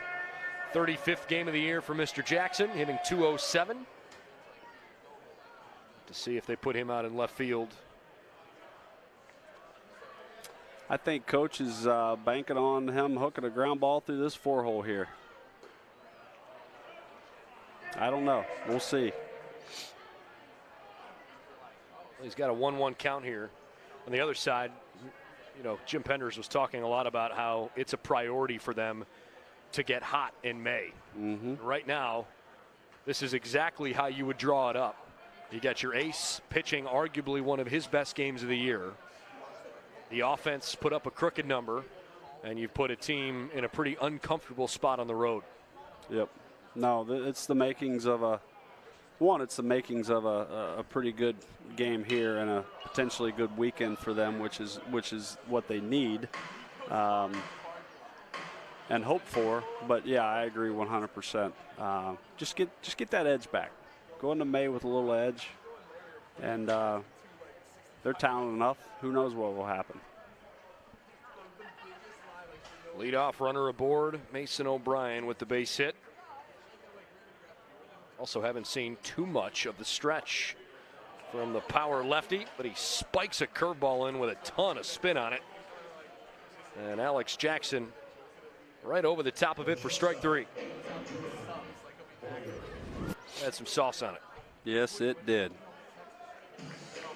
Good job by Phillips behind the dish.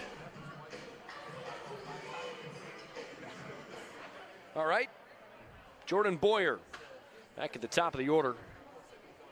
I think he might stand wider than Albert Pujols does in the box. Almost doing the splits. Takes a called strike. There's something to be said about those guys that they get a little wider in the box. They tend to kind of stay within themselves. They freeze their hands up a little bit. Oh, there's a wild pitch. He's going to get the third. It's super wild. Oh, O'Brien only down to second base. Looks like Phillips eventually found it pretty quickly. That play there, you're taught as a pitcher, you're pointing, yelling 3, meaning third base line there. Just trying everything you can to help that pitcher, because you can't go grab it for him. You know, or help that catcher. You can't go grab it for him. That's too far to run, but you're doing everything you can to make sure he knows where it is. 1 on, 1 out, a 1-1 count. Take me inside if you can here. Mason Fioli's had. This is the first time he's felt any sort of break in his rhythm since the beginning of the game. Where do you think a pitcher of his caliber can elevate his maturity to get through situations where all of a sudden maybe you're taken out of your rhythm a bit? I just think it goes back to that controlling the adrenaline. You can tell he's an emotional guy. Controlling that adrenaline, he has to just the fastball command. You know, and Coach said it, that first inning, you know, it'll tell us a lot about him if he's got some command of that fastball in the first. But just the confidence to pitch off of his fastball, pitch with his fastball, and just realize he's a high-profile left-handed pitcher, and these hitters are amateurs. You know, I used to say that all the time. It's still college baseball. These hitters are amateurs. You got a defense behind you. Well, he missed his spot there. It went right to short, but a base-running blunder, and Wichita State runs right into an out. Yeah, that's a tough break there. You always say, you know, we're down 3, you know, all those. That's just whether you're down 3, none, or. But you just got to have an understanding where that shortstop's playing and how much of a secondary lead you have, and how hard the ball's hit. You know, all those things are, you know, that's why you work on it. You know, you work on a lot and try and develop the best instincts you can. But back to Fioli, something's off. Something's off with him and the catcher. So you saw he called him out there when that runner got to second. Now he just kind of looked at him and said, "Hey man, what are you doing?" Maybe he forgot the runner wasn't at second anymore. I'm not sure, but you can tell they're not quite on the same page here in the last 5 pitches.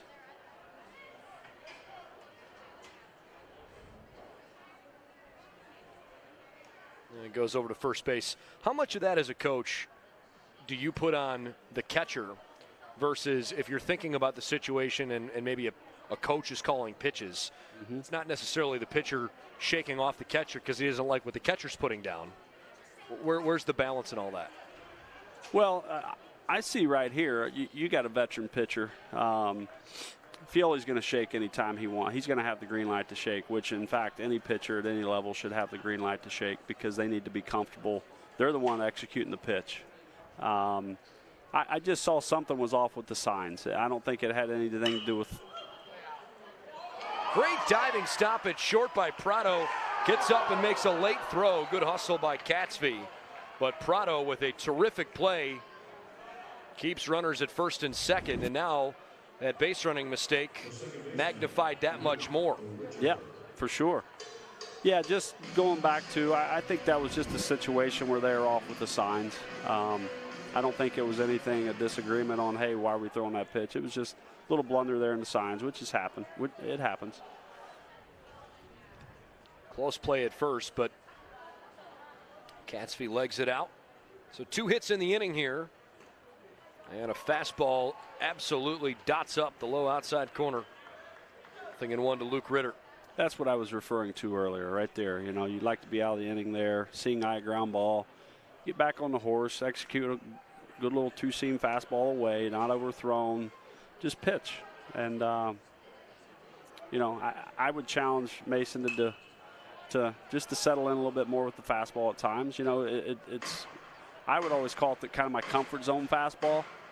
All right, if you can throw the ball 94 mile an hour, you might pitch at the 90 to 92 range. It doesn't have to be 94 every single time. And I think that's some of the stuff Coach Penders was talking about and what we saw a little bit in that first inning. Now all of a sudden you've got body control, you're letting your arm work, you're repeating your delivery, and now what happens is that second pitch all of a sudden starts rolling off the hand a lot better. Well, Fioli knows he can get out of this inning with a ground ball. There's lots of different ways he could keep it as 0 on the scoreboard for Wichita State. I know what he wants. There are 3 lines. Yeah. Vertical and diagonal. He's shaking. See, there you go. He's shaking right now, which is good. 0-2. Hard ground ball. Nice. Beautiful play by the third baseman, Langer. All right, some pretty flashy defense behind him for the Huskies. Maybe it's not all just Fioli's left arm. Halfway through this one, UConn 3, Wichita State nothing on the American Digital Network.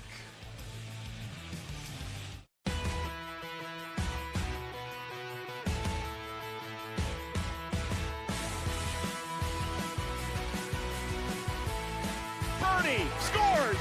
3 strikeouts in a row. Dominance for a 4th straight year. Plato from 30! Unbelievable. And be able to celebrate this type of championship. There's the record breaker. They are the champions of the American. This is a classroom. This is a lab. This is a study break. This is our backyard. This is home. This is Yukon. Well, Liam Eddy back out there working for the Wichita State Shockers, who are down 3-0 in the opening game of this weekend series. Eddy is doing a good job of limiting the damage. All 3 runs came across in 1 inning, and he has certainly kept his team part of the game, but it's been a challenge for him here throughout the course of the night against a UConn team that, Ty, they're probably about as blue-collar a group as you're going to find. I mean, that's sort of the mentality of Jim Penders and his staff. They want guys that are going to go out and be gritty, tough, just flat out want to out-compete you type baseball players. He's not into the guys that wear their flashy chains or have flat brim hats. He told us this week, you know, if a guy's not wearing batting gloves, I'm going to take a little longer look at him. Yeah, and it's a proven recipe. You know, every program should kind of have their recruiting philosophy and stick to it and create an identity for your baseball club. And just with his loyalty to UConn and UConn's loyalty to him and the staff and former players all coaching with him, you know, they've got a recipe there, and they stick to it. And golly, they're one of the most consistent programs in all of college baseball. You know, people certainly have taken notice of what the Huskies do on the baseball diamond. Here's Kyler Fetko at a 2-run single his last time up. And the 0-1 misses outside. 1 ball, 1 strike. Kyler Fetko, then Anthony Nucerino, followed by Thad Phillips. By the way, Alex Jackson playing in left field after he came in the game, pinch hitting for David Van Vuren. So Jackson stays in that 9-hole. 1-1 skips in there. Really proud of Eddie that last half inning, working himself out of that jam. Good job damage control and working out of the jam. Like to see him have another good inning here and give Wichita State a chance to get back in and hit. And because we've 3-0 in college baseball is nothing. So this is still a really good baseball game. Boyer to his left makes the put out. And there's 1 gone in the bottom of the 5th. There you go, on the deck. I like it. Well, a ground ball, it's always a good way to keep things moving along. Meanwhile, Carl Johnson, redshirt freshman pitcher out of Fairfield, Connecticut, starting to loosen up for the Yukon Huskies. Pitch count at 95 for Fioli. Remember, they kind of said they'd like to get 6 out of him. 95 is approaching the time of the game where you're certainly thinking about it, but it's not an automatic, okay, you're done. I would think they try to send him out there in the 6th. Yeah, there's a lot of moving parts there. I think the one thing is they've got a really, really good bullpen. No kidding. So, you know, I think that gives coach the confidence to, you know, if they feel like he's getting at that threshold of pitch count. You know, they're not trying to milk another inning. They're not trying to milk another couple hitters out of them. You know, the old one more. All of a sudden you start going one more. And we're at 130 pitches, and you know, and you're also not utilizing that really good bullpen. Just the balance of all of that. 1 ball, 2 strikes. UConn 3, Wichita State nothing here in the bottom of the 5th. It's also a postseason mindset. Sure. Good baseball teams always have a postseason mindset. So not only are they thinking about Fioli's future, he's got a future in the game, and it's not even about making sure he's sharp for next week. They're thinking about playing in a regional. They're thinking about, as Topa mentioned, playing in the College World Series. So for them to have someone up in the bullpen right now, it's more of a postseason mindset of, hey, we're not trying to scratch everything we can out of Fioli here and just have a decent season or get into the that's not their mindset. So it's that postseason mindset that Coach Penders is used to. Just a little outside. Good changeup. Full count.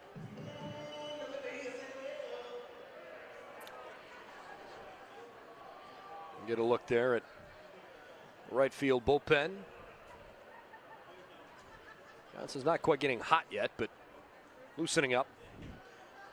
The payoff pitch is a heater too high. 1-out walk here in the bottom of the 5th.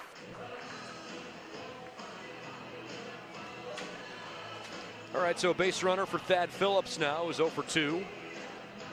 Going out to right field and grounded out back to the mound.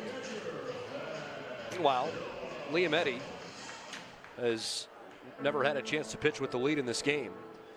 But I think he's done a really good job of staying within himself and keeping his team right there. As you said, 3-0 really isn't that big a deal. No, and it's funny you mentioned, well, we're talking about Carl Johnson and the bullpen. You know, with only a 3-0, I know this inning's still going, but with only a 3-0 lead, and you hand the ball to Carl Johnson, who has really good numbers, and he's obviously a reliable bullpen guy. but he's walking almost a guy an inning. And my point in that is they're going to have a short leash with him if he's going out and doesn't have quite the command, because Wichita State can swing the bats. You don't want to wake a team up that's known as their identity as an offensive club by creating 3 passes. So interesting. You know, that's why 3-0, the game's never over. Interesting decisions here for Coach. Eddie goes to the slide step there. This is too tall, 2-1. You think perhaps part of that has to do with knowing you got to play 2 games tomorrow? Part of it. They're thinking, yeah, we have a 3-0 lead. We have a lead. It's not a comfortable lead and by any means, but it's a manageable lead, and it allows them to make some decisions matching up moving forward, but preserve the bullpen as much as they can. And you know, yeah, they've got some decisions to make, but it's, yeah, if Carl Johnson is one of their, if they've got golly, 5 really reliable bullpen arms here. You know, if you're using your 4th, 5th best bullpen arm, he's still pretty good. Still gives you a chance. On ball to short, could be 2. Yeah, maybe not hit hard enough. But allows you to still use one of those other guys on the back end if you need to. Phillips reaches on the fielder's choice. And New Sereno put out 6-4 at second base. Now, I don't want to beat him up too bad. He's got a 3.3 ERA. This young man they have thrown in the bullpen is clearly very capable. But just talking a little bit of strategy there with you know, with the numbers that we're looking at. Meanwhile, Ritter may have taken cleats to his shin, but he's a tough kid. He says, I'm all right. Slow developing play, tough for middle infielders. He's got to hang in there as long as he can. Ball's not hit hard, slow developing play. You got to hang in there, and you're probably going to be a little bit of a knock, a little bit of a collision there when that happens. Good job. Here's David Langer. 0 for 2 in the game. He did reach on an error last time up. No runs, 2 hits, 1 error, 6 left for Wichita State. 3 runs, 5 hits, 2 errors, 7 left for the Huskies. 1 up high. Wichita State would love to get a Friday victory. That's something they haven't done a lot of in conference play, having lost 12 of their last 14. Meanwhile, Yukon hasn't won back-to-back games since the middle of April, when they beat Memphis in a series finale and then turned around and beat UMass on the road in a midweek game.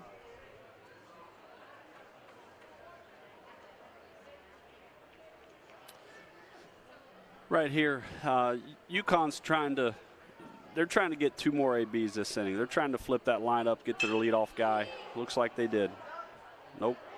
Just sliced it foul, but that was smoked. They're trying to get 2 more ABs this inning, get that leadoff guy to start the 6th.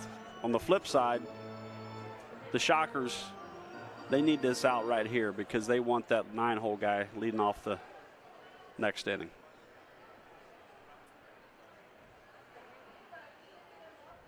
One on, 2 outs, and Langer gets time. Not to mention, if they're facing that 9-hole hitter this inning, that means there's a runner in scoring position. No doubt. 2-1 pitch on the way home. High fly ball hit in the air, carrying a bit toward right. Not nearly far enough. Hunter Gibson makes the put out, and that's it.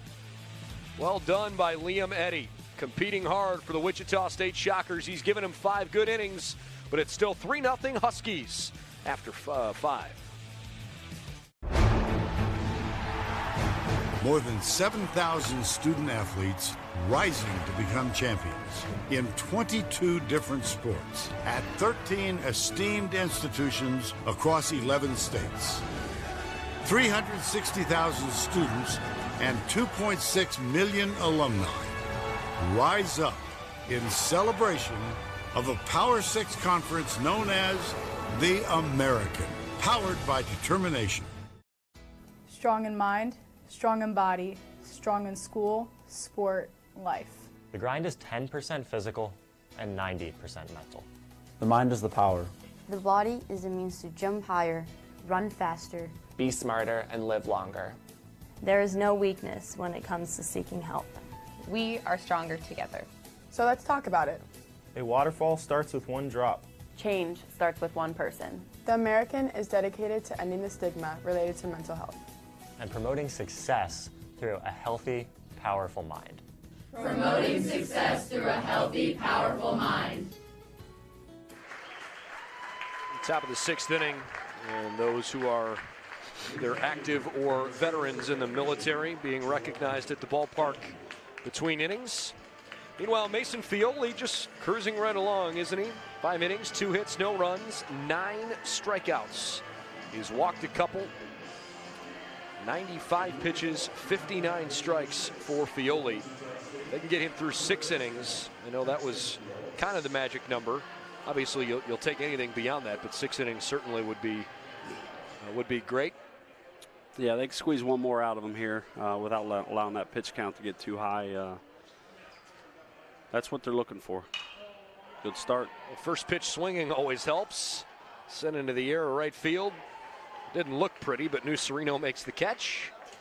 And Paxton Wallace is retired for the first out of the inning. You know, I just the lighting might be a little bit tough for that right fielder, because I don't know if you've noticed, but the right fielder, I'm sorry, yeah, Gibson, the fly balls he has caught, he's had his body turned sideways. I don't know if you've noticed that, kind of facing foul line. Yep. And then that little cockeyed. He didn't look too comfortable. At it. Didn't look too comfortable there either. So, you know, it's either lights are really bright. That hasn't really happened so much for the infielders. So you wonder if maybe it's just more affecting deeper fly balls instead of pop-ups. Yep. On the right side of the infield. Potentially, yeah. Typically, you'll get some college fields where the lights are a little bit lower and they're not real forgiving for outfielders. Sure. But this being a professional park, you got to believe the higher lights, and it shouldn't be an issue, but I don't know. Maybe just coincidence more than anything. I want to ask you about Fioli for a second, because we may not have him too much longer. As a pitching guy, how do you feel about all the moving parts in his delivery? Because there's a whole lot going on there. He's got some personality. It adds to the personality, to the, golly, that's a good breaking ball. It's one of those you kind of pick your battles a little bit. I'd argue he gets the most out of his body there. You know, the high leg kick, the moving parts, the kind of call it a high energy delivery, if you will. You know, he's gonna show some signs every now and then of back to the lack of command. You know, I look at it. You have better feel of a vehicle if you're driving 40 mile an hour than you do if you're driving 60. Sure. So, you know, some of the breaking balls in the dirt, some of the elevated fastballs off the plate, that's, you know, a little bit of product of him being having some personality there in his windup.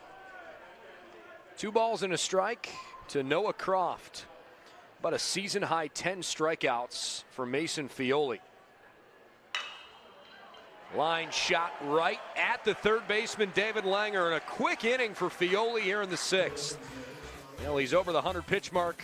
Not sure if we'll see him again, but if he hasn't, tip your cap to that young man. He gutted out a great effort tonight. Middle of the 6th, 3-0 Huskies on the American Digital Network.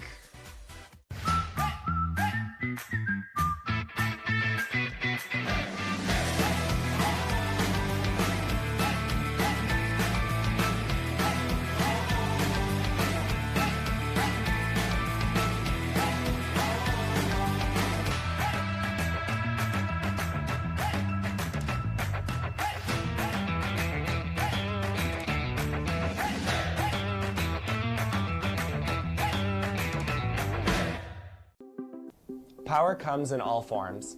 Power is a big tackle, a big save, a clutch hit, or a game-winning shot. Power is also standing up for what is right. There is power in the sportsmanship that is displayed across the American. Power is respecting opponents, officials, student athletes, coaches, and team representatives.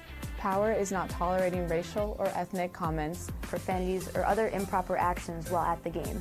The American. Power for life. The American. Power for life. The American. Power for life.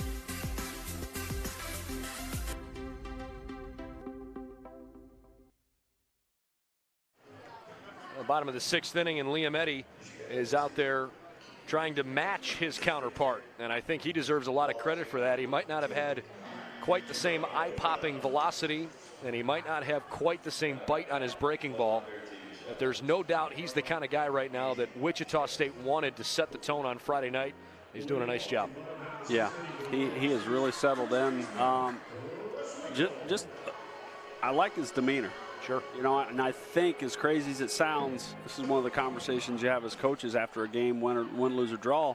You're like, man, Eddie grew up a little bit tonight. Sure. You know, and I thought he's made some big pitches and some big situations, and here you go. Starting off the 6th inning just as well. His pitch count is in the triple digits, but still grooving him over. Chris Winkle, then back to the top of the order, John Topa and Anthony Prado. Third plate appearance for Chris Winkle. And a breaking ball. 0-2. By the way, the Wichita State pen is busy. And they've got Calvin Marley, the freshman from Fort Collins, Colorado, up and throwing. Let's see if he goes to that back foot breaking ball right here. If you remember, Winkle offered at it, got just a little bit of wood. Ooh, tried to paint the black on the outside edge. He darn near did. I don't think Winkle expected that. No, he was looking for that back foot breaking ball that he showed him this last at bat. He's got you in his ear. Yeah. He said, I'm going to lay off this back foot breaking ball right here, and he laid off the fastball. There it comes. 1-2. Nope. Wow, went away from him. That might be the best pitch he's thrown all night. I agree with you. Outstanding. That's a good pitch. As crazy as it sounds, I've got a tough angle. I don't know if that was a change-up the bottom dropped out or a true. Well, either way, at this point in the game, whatever you throw, you better throw it with conviction. Yes. And Eddie right now is not leaving anything in the tank. What was it? Let's see that again, right? That's a good pitch. Back to the top of the order, John Topa laid a sac bunt down last time up. Pops up a curveball on the bunt attempt, foul. 0-1. That had the action of a really good changeup, so I'm gonna stick with that. For my angle, I'm gonna, especially after seeing the first pitch breaking ball there again, definitely a different pitch that he hadn't shown all night. Well, exactly, right, and all the more reason why, as a hitter, you know, you're up there kind of expecting one thing, and hey, where was that? Right.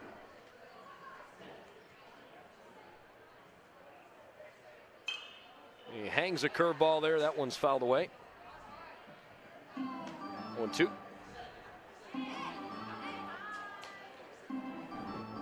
Kind of coming down the stretch here. Obviously, May's the final month of the regular season. Conference tournament coming up in a couple of weeks. May 21 to 26 down in Clearwater, Florida. And these two teams are hoping to not limp into the college tournament, but think more about getting into the postseason by clicking on all cylinders. Obviously, the Huskies with some playoff experience that they'll undoubtedly rely on. Wichita State wasn't a great first year for them in the league, but certainly a program with good tradition. They'd like to cement themselves among the best in the American. I think right now, it's, and quite frankly, it's probably two different mindsets right now. Wichita is trying to continue to develop these pitchers, and they're going to do everything they can to get in that conference tournament. And UConn they're getting their ace back here, and they're thinking about May, and they're thinking about how can we finish stay hot, get hot in May, and make a strong run in the postseason. And they're, you don't want to look past the conference tournament, but again, their mindset always is the conference tournament's an expectation. The regional is the goal. Is the goal. Yeah. Good breaking ball by Eddie, but it just missed the zone. A payoff pitch on the way home. Fastball right down Broadway, and it got smoked back through the box. Base hit. One of the more solidly hit balls by a Husky all night. Comes with one out in the 6th inning. Leadoff guy on the bag again. Is that 3 times? Yeah, 3 times in 4 plate appearances that Tope has been aboard.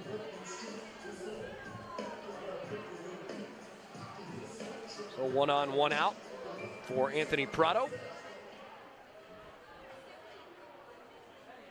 Prado has walked, been intentionally walked, and had a double.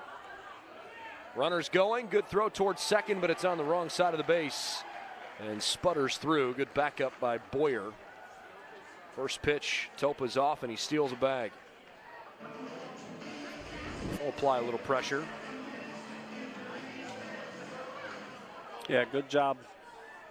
Good job, Coach. Just, picking the right time to try and steal one there, and obviously good jump, and good job by Topa by executing.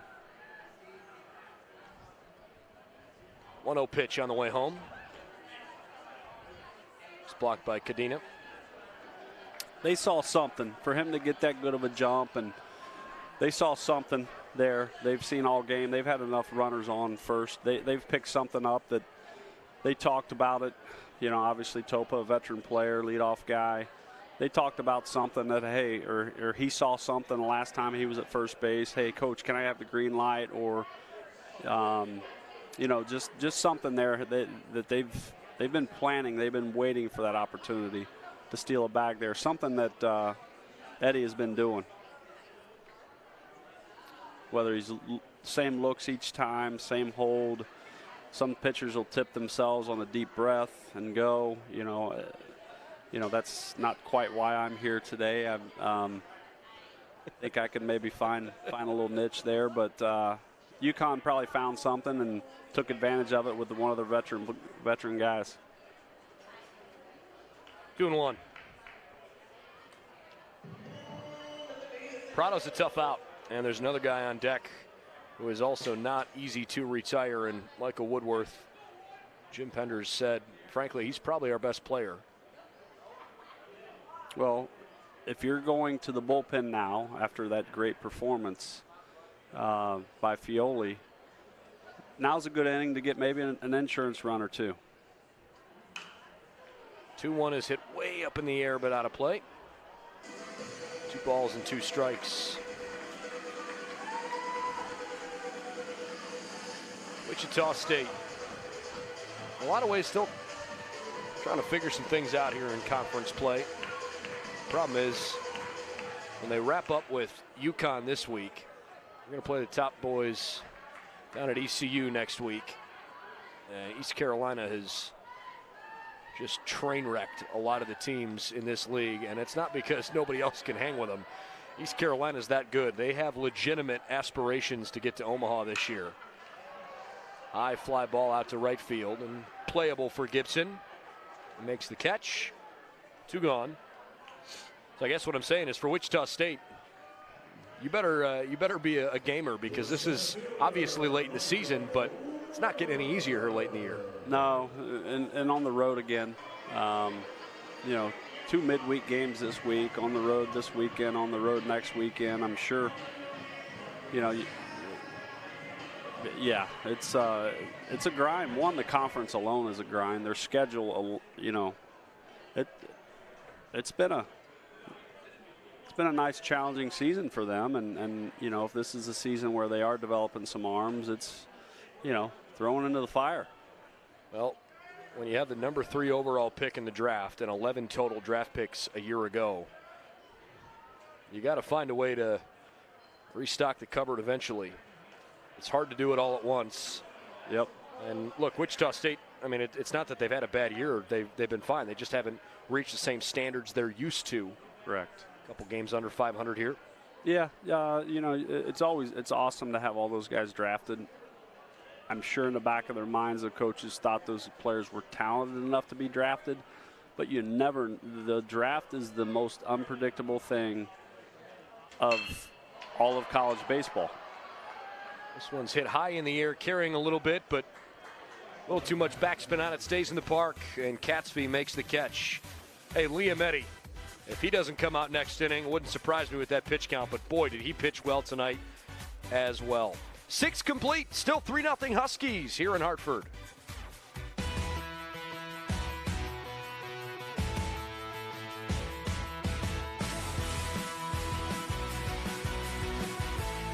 Bernie scores! 3 strikeouts in a row. Dominance for a 4th straight year. Plato from 30! Unbelievable. And be able to celebrate this type of championship. There's the record breaker. They are the champions of the American. This is a classroom. This is a lab. This is a study break. This is our backyard. This is home. This is Yukon. Why? 3-0 here in the top of the 7th inning. You get a look at the Shockers dugout. I'm sure they'd like to be on the other end of that score, but the other side of the coin tie is they have competed really well, with the exception of one inning where they got banged around a little bit. Todd Butler's group has competed at a very high level here on Friday, and that's kind of what you expect, isn't it? Yeah, golly. They're doing well. This is a good college baseball game. They've run into a buzzsaw by the name of young man by the name of Fioli. And the problem is he's still in there. Yeah. That's that super quick 6th inning. I would imagine Coach Penders and company looked at him and said, "Hey, how you feeling?" And he said, "Well, let me keep going." 103 pitches, but he's got pretty good command right now. First one misses outside, 1 ball, no strikes. Fioli on the season has at times been a little erratic, and the whip is higher than you want it to be. It's about 1.5, but it's come down quite a bit tonight because he's worked ahead of hitters. He's had a good fastball, and I think he's kind of pitched off his fastball nicely tonight rather than trying to do too much. Yeah, he's settled in quite nice.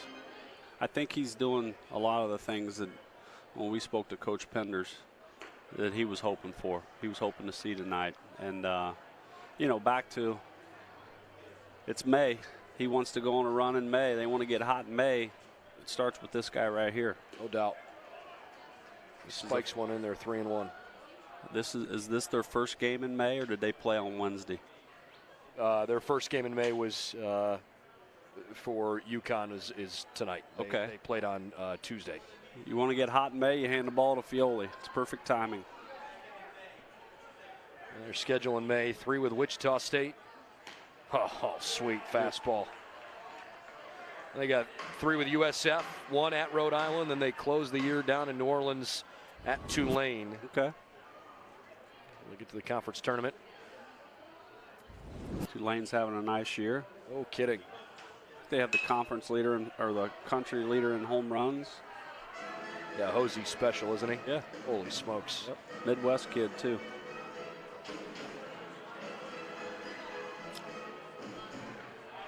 Leadoff hitter in the 7th. Huskies 3, Shockers nothing. Fastball grooved over the middle. Fioli said, "Come get it." It turns into an easy flyout. Nucerino makes the put away. That's 5 straight retired by Fioli after the infield single on the ground ball that was knocked down behind second base. Only 2 hits against Fioli tonight. That was one of them. The other one came when Mason O'Brien led off the 5th inning with a more sharply hit single up the middle. Here is Mason O'Brien. walked his first time up. And then that aforementioned single. I think I think Fioli went to coach and said, send me back out there in the 7th. I want to get after that guy that got the first hit off of me. Not hit him, but get after him. You know what I mean? Right. Yeah. No, I don't know. He's rolling. Juice? He's rolling. He's rolling. His, if his pitch count gets a little higher tonight, we have to understand that, he missed part of the season. So I was going to ask you about that, right? I mean, it was early in the year. It's not like he had just come back, but the fact that his pitch count is up there, should that raise a red flag for you because he missed some time in March? No, and I'll be honest with you. I mean, this young man's in shape.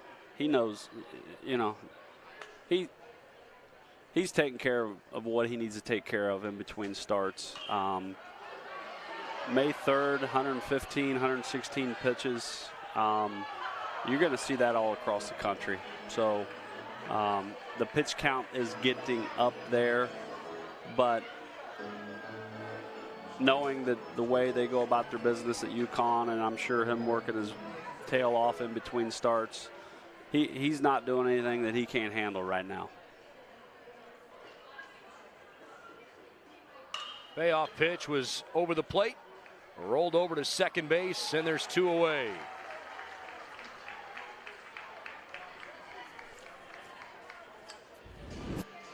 By the way, he's at 48 innings coming into tonight. Yeah, he's fine. I mean, I don't see any red flags with this. This is good. A couple of arms loosening up now for the Huskies. Caleb Worster and C.J. Dandino are now throwing. Carl Johnson no longer throwing. 1 ball, no strikes. This is Alex Jackson at the plate, who came on as a pinch hitter in the 5th inning and then played left field ever since. High fly ball, shallow right field. New Sereno makes the catch. The 6th and 7th innings are probably the quickest for the lefty. What a job by Fioli. Stretch time in Hartford. It's 3-0 Huskies. More than 7,000 student athletes rising to become champions in 22 different sports at 13 esteemed institutions across 11 states. 360,000 students and 2.6 million alumni rise up in celebration of a Power 6 conference known as the American, powered by determination. Strong in mind, strong in body, strong in school, sport, life. The grind is 10% physical and 90% mental. The mind is the power. The body is a means to jump higher, run faster, be smarter, and live longer. There is no weakness when it comes to seeking help. We are stronger together. So let's talk about it. A waterfall starts with 1 drop. Change starts with 1 person. The American is dedicated to ending the stigma related to mental health and promoting success through a healthy, powerful mind. Promoting success through a healthy, powerful mind. Well, here's the upcoming games we've got for you on the American Digital Network, and it starts tomorrow. How about the inaugural lacrosse championship for the American Athletic Conference on the ladies' side? Florida and Cincinnati will play at the Sheekley Athletic Center at the University of Cincinnati. It'll be a 1 p.m. game. And of course, the softball championships, baseball, track, rowing, all coming up here in the next couple of weeks. In the meantime, Wichita State goes to the bullpen. They're turning things over to right-handed freshman Calvin Marley, 6'4", 210 out of Fort Collins, Colorado. He is 0-1 this season with a 3.97 ERA. 11 1/3 innings, 12 hits, 6 runs, 5 earned, 4 walks, 4 strikeouts for Calvin Marley. He takes over after Liam Eddy, Ty, did just a terrific job for the Shockers. I love it. I love it. Showed some resilience, showed some competitive spirit, showed some fight, all that. Just he settled in really, really well. It was good. They needed it as a young arm on this Wichita State staff. He needed it for his confidence, and It was good. It was a good outing. You hate to be on the other side of the 3-0, but for him, selfishly, but I had no problem with how he settled in there. Eddie's final line, 6 innings, 6 hits, gave up 3 earned runs, 4 walks, and a couple strikeouts. He threw 116 pitches, 65 strikes tonight. But more importantly, he gave Wichita State 6 solid innings in the first of 3 games that'll be played in, well, just over 24 hours apart. Giving this team a chance to win. No doubt. If you missed the note earlier on in our broadcast, there is some heavy anticipated rain throughout the day on Sunday, so the Sunday game has been canceled, and they'll play a doubleheader starting at 11:30 Central Time, 12:30 Eastern Time tomorrow. While we have a minute, let's go down to Jenna Kowalski. Yeah, guys, well, it's a family affair on the Huskies. Christian and Kyler Fedko are just one pair of brothers on the team this year, along with Chris and Pat Winkle. This is actually the first time the Huskies had 2 pairs of brothers on their team since Coach Pender's dad and uncle were on the Huskies in 1965. And that team actually went on to win the championships in Omaha, guys. Yeah, pretty cool as the Fedko brothers lead things off here. It was one of the questions we asked Coach Penders was why UConn's such a special place to him. And the fact is, he says, look, it's in my blood with what my dad and my uncle did. But he said my first memories as a 3-year-old were when my dad was coaching high school baseball and they won the state championship and they carried him off the field. And I'm crying my eyes out as a 3-year-old wondering whether they're taking my daddy. That's awesome. That's great. Now he realizes what the accomplishment was. Sure. How neat of an experience it was for his dad, but for him to be there and witness it. 3 balls and no strikes. The other thing Coach Penders said that really struck me and probably strikes you as a parent, the fact that you might have the opportunity to recruit a young man, but when parents send you a second young man, and in this case 2 different sets of parents trust you with their children. Yep. You're responsible for a lot more than just their development as baseball players, and that's not a responsibility they take lightly. No, it's the ultimate compliment to Coach Penders or any coach that given the opportunity, because it's, you know, what's going on in the guts of a program. These kids, you know, they're going to communicate and be honest with their parents, and if one young man's having a great experience and communicating that to his home, and his little brother has a chance to come be a part of it, then it's pretty special. Michael Chiaviti comes on as a pinch runner at first base. Marley's pitch is popped way up in the air, and it's put away by Cat's feet. Good arm. Marley's got a good arm. You can tell that ball's getting on the guys a little bit. Freshman. You know, whether he realizes it or not, you know, this is an important inning for him to keep this lead at 3-0. But golly, another, you know, I hate to keep using the words, but another development opportunity for this young pitching staff. Pitching a nice ballpark and against a really good team, and some pressure here to keep it at 3-0 to give your offense a chance to get back into it. First pitch in there to Anthony Nucerino, a called strike. He's walked each of the last 2 times up, and he's also got a ground out to first base on his line. All 3 UConn runs came in the 3rd inning. Woodworth an RBI single. Kyler Fedko drove in 2 on his single to center. Marley misses inside, 1-1. Again, there, new pitcher into the game. Hasn't had in the few pitches he's thrown so far, didn't come out and just showing that fastball command right away. You know, that pitch there where he missed the location where it still might be in the zone, he's probably not going to get that pitch. That one's certainly outside. 2 balls and a strike.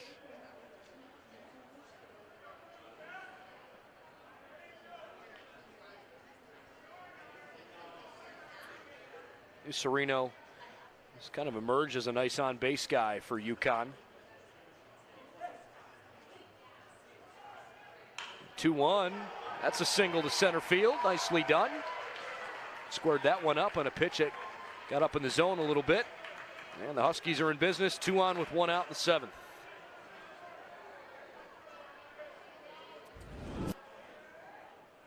That center fielder throws the ball right-handed. Maybe an opportunity to go first to third there, but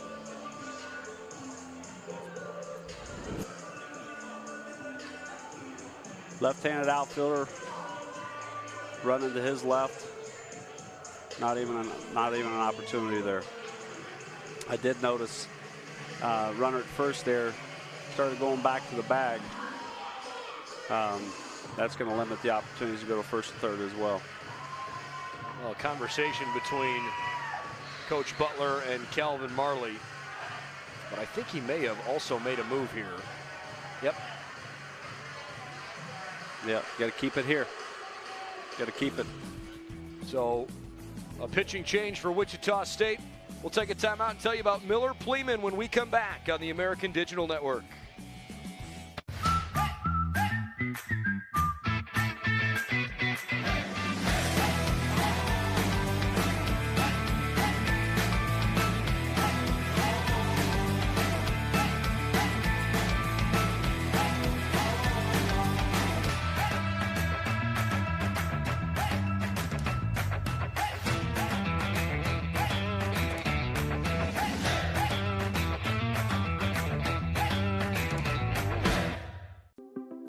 Power comes in all forms.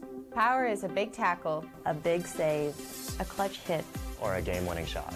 Power is also standing up for what is right. There is power in the sportsmanship that is displayed across the American. Power is respecting opponents, Officials, student athletes, coaches, and team representatives. Power is not tolerating racial or ethnic comments, Profanities or other improper actions while at the game. The American. power for life. The American. Power for life. The American. Power for life.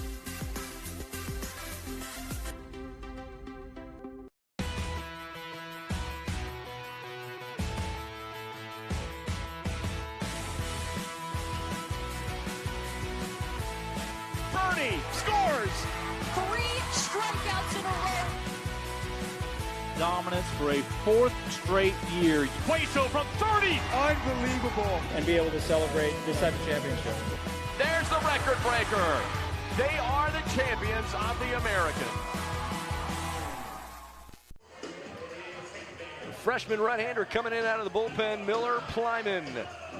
Wichita State has kind of put themselves in a small pickle. They're down 3-0 here in the 7th inning, but there's 2 on with just 1 out. And Miller Pleeman takes over for another young pitcher out of the bullpen, and Calvin Marley. Yeah, as we were talking earlier, obviously another young arm. Looks like a really good arm. Bright future ahead of him just from watching him warm up. But it's just that balance where you're chasing 3 and you've got a doubleheader tomorrow. You know, they're not without a score on the board, or crooked number on the board for Wichita. They've got to kind of preserve their better bullpen arms if they have a lead in one of tomorrow's games. And you know, in the meantime, these freshmen they got to get out there and figure it out. It's good. Yeah, that's part of the managerial tactics. You know, sometimes you got to find a way to keep yourself alive in a series. You can still win a series by dropping the opener. It's tough, but certainly do it. By the way, you see Thad Phillips pinch, or I should say not pinch hitting, but coming in to face the first time we've seen Pleeman. That's done a nice job behind the plate tonight. Yeah. He's had to block a few breaking balls in the dirt, hasn't he? You know, I think that's one of the things a lot of people don't really realize, especially at this level. When you have a pitcher that likes to throw as many off-speed pitches as we saw from Fioli at the beginning of the game, both as a pitcher and as a team, you better believe in your catcher that he's going to keep it in front of him, because otherwise the game get away from you right away. Yep. Yeah, they're UConn is known for high energy delivery guys that can really spin a breaking ball. So I would anticipate whoever we see coming out of the pen in somewhat of a tight game here, still 3-0, we're going to see some really good breaking balls. And his night's not finished yet. Somebody's going to owe him a steak dinner after tonight. Blyman on the hill right now for the Shockers. Young man from Fayetteville, Arkansas. He's throwing a couple deuces in there. This is down low. Right-handed pitcher, 6'4", 190 pounds.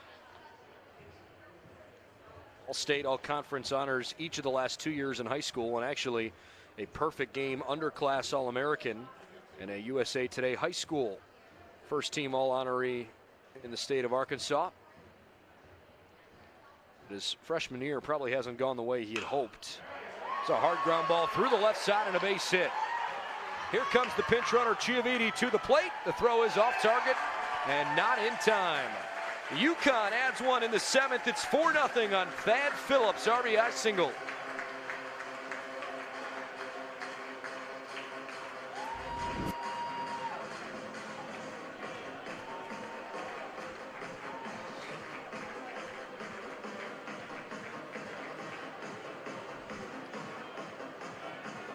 A good strong arm by Alex Jackson, but not an accurate throw, kind of tailed off on him.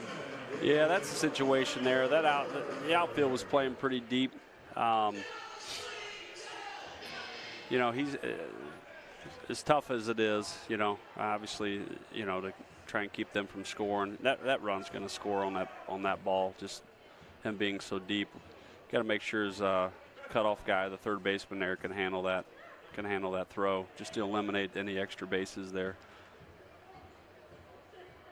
Worked out for him. Runner put at first and second, but that's a situation there. You don't want to concede the run, but you want to manage the game. You want to keep everything in front of you there. That run charged to Marley, and New Sereno is also Marley's responsibility out at second. Back pick, a decent little idea. Meanwhile, David Langer at the plate, 0 for 3, having reached on an error. No runs, 2 hits, 1 error, 6 left for Wichita.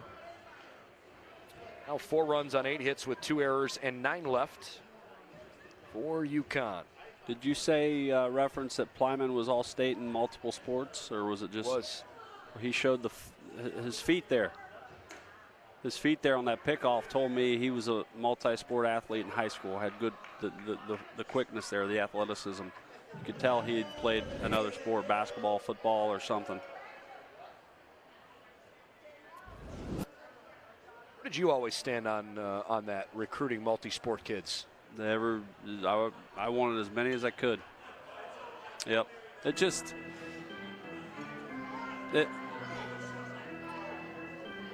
High school baseball, as great as it is, it's nothing close to the grind of college baseball. It's nothing. You can't even really compare it. Just the preparation, all the extra stuff that you're doing, all the team stuff, the early mornings, the workouts, college football, or I'm sorry, high school football and high school basketball, for instance, or even maybe track, wrestling. They're going to prepare you for college baseball. The work ethic, you're in the weight room, you're grinding it out, you're sweating, the sprints, the accountability. 2-a-days, and I always say 2-a-days in high school football. I don't even know if they're allowed doing that anymore, but that was the closest I experienced in high school to my college baseball experience. High school baseball, you don't have a locker room. You're showing up and you're just rocking and rolling. You're just playing. We'll take a quick timeout. We'll get back to that in just a minute. We got a pitching change here for the Shockers. 4-0 UConn, bottom of 7 here on the American Digital Network. More than 7,000 student athletes rising to become champions in 22 different sports at 13 esteemed institutions across 11 states. 360,000 students and 2.6 million alumni rise up in celebration of a Power 6 conference known as the American, powered by determination. Strong in mind, strong in body, strong in school, sport, life. The grind is 10% physical and 90% mental. The mind is the power. The body is the means to jump higher, run faster, Be smarter and live longer. There is no weakness when it comes to seeking help. We are stronger together. So let's talk about it. A waterfall starts with one drop. Change starts with one person. The American is dedicated to ending the stigma related to mental health and promoting success through a healthy, powerful mind. Promoting success through a healthy, powerful mind.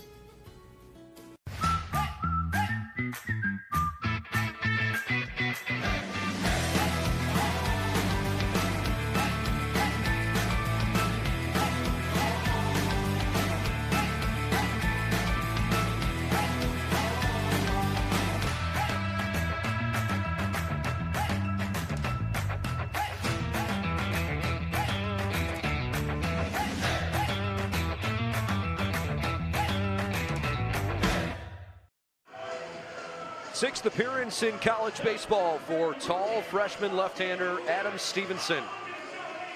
He is a tall drink of water, only 165 pounds, from Southlake, Texas.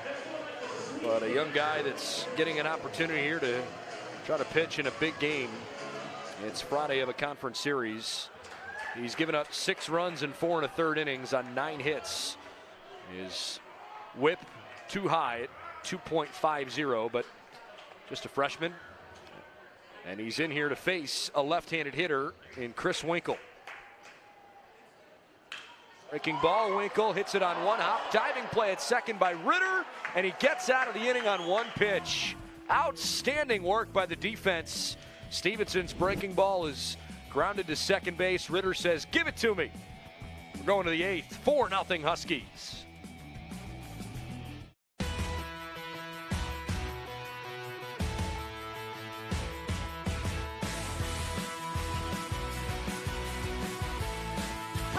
Scores! 3 strikeouts in a row. Dominance for a 4th straight year. Plato from 30! Unbelievable. And be able to celebrate this type of championship. There's the record breaker. They are the champions of the American. This is a classroom. This is a lab. This is a study break. This is our backyard. This is home. This is Yukon.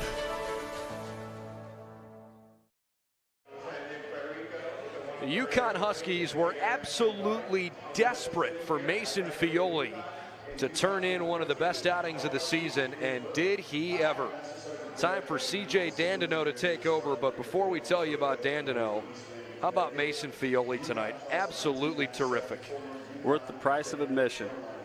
It's refreshing to see good college pitchers go about their business, come to the yard prepared, show an intensity level, an excitement, a passion for competing. You know, we were talking, we saw between, I think it was after the 5th inning, little bat boy came out and gave him a high five with a helmet on. They gave him a high five, and then he fist bumped his helmet. I thought he was going to knock the kid over. He did. So just refreshing to see, just that competitive spirit. Great stuff from Mason Fioli as Dandino warms up. And by the way, Dandino has had a pretty darn good year himself. 1.98 ERA, 4-1 in 36 1/3. He's got 1 save. 43 strikeouts in those 36 innings with only 15 walks. He's given up 13 runs on 29 hits, so he is more than getting it done as the Huskies are trying to slam the door here with only 6 more outs they need to try to hold down a 4-0 win. Here's that UConn bullpen. 4-0 win, and you 4-0 lead, and they run a guy with a 1.98 ERA out at you. That's Coach Pender saying, "Oh, good luck to you." Yeah. But he's human, just like all of us, and it's college baseball, so still got to do it, right? No doubt, no doubt. You know, Dan Nuno's first order of business is not an easy out. Jordan Boyer, one of the top 10 hitters in the league offensively pretty much all season long. He has walked, reached on a fielder's choice, and flown out tonight. Fifth-year senior for the Wichita State Shockers. UConn 4, Wichita State nothing on 3 run-producing singles. Woodworth, Kyler Fedko, and Thad Phillips have driven in the runs tonight. And the first pitch home is in there for a strike. The 2 base hits for Wichita State both came in the 5th inning. Mason O'Brien led off the inning with a single up the middle. And Jacob Katzvey singled behind the bag at second on a great diving play by Prado to knock the ball down. And his throw to first was not in time. Other than that, Fioli was dynamite. About 119 pitches, 73 strikes, 7 scoreless innings. He struck out a season-high 10, 2 hits, 2 walks. What you hope for out of your ace. Ain't that the truth? All on 2 strikes here. And look, Fioli kind of showed that as a freshman and sophomore. He's always had that ability. You know, some of the recent predecessors, guys like, Anthony Kay comes to mind. He was a lefty and a high draft pick. Carson Cross, a right-handed pitcher, but another darn good one for UConn. They've had some fabulous pitchers. I forgot to mention that game in, I think it was in 2009.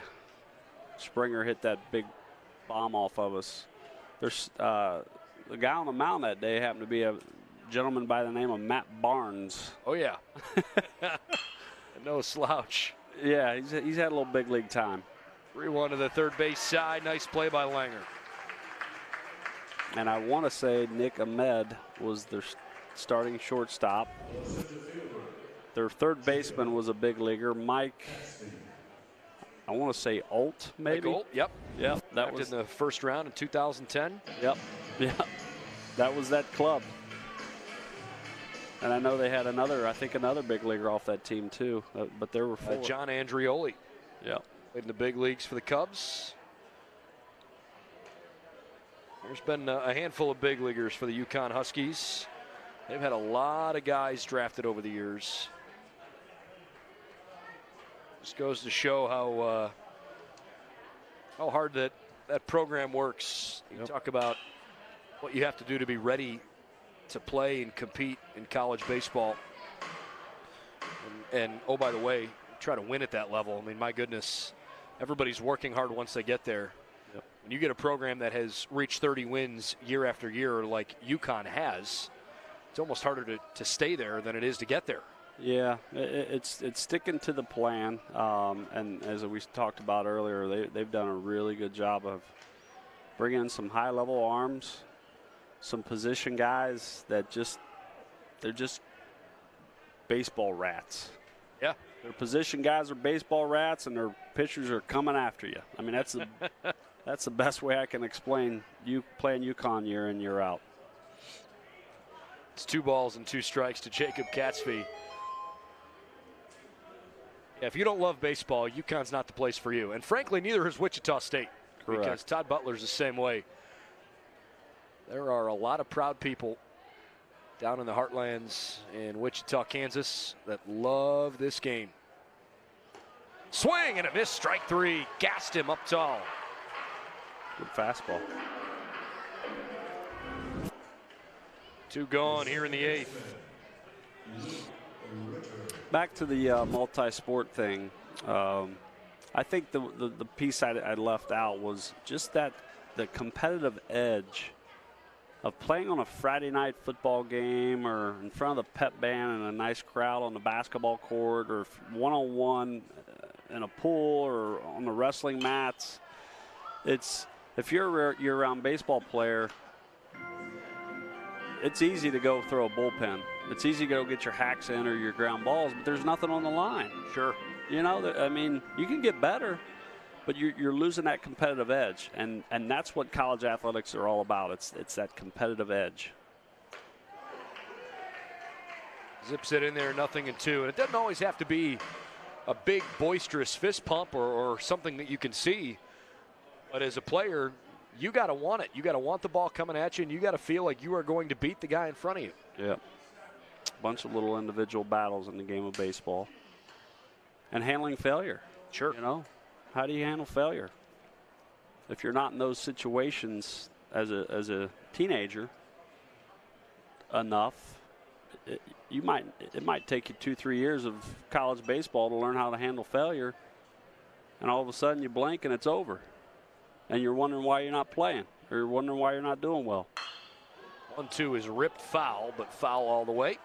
Like he sped him up on a changeup there, right on right changeup, unless that was a breaking ball that didn't want to do anything. Wichita State, well, they've dropped 12 out of 14 after having won 11 of 14. Shockers need some late magic offensively here from Luke Ritter. Not gonna happen. Fastball frozen for strike 3.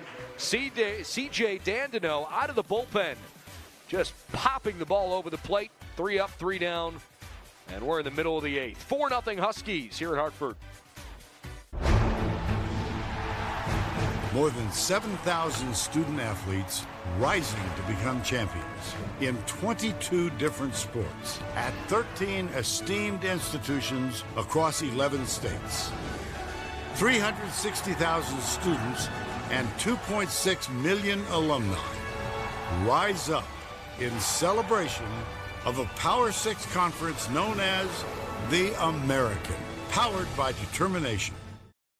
Strong in mind, strong in body, strong in school, sport, life. The grind is 10% physical and 90% mental. The mind is the power. The body is a means to jump higher, run faster, be smarter, and live longer. There is no weakness when it comes to seeking help. We are stronger together. So let's talk about it. A waterfall starts with one drop. Change starts with one person. The American is dedicated to ending the stigma related to mental health and promoting success through a healthy, powerful mind. Promoting success through a healthy, powerful mind.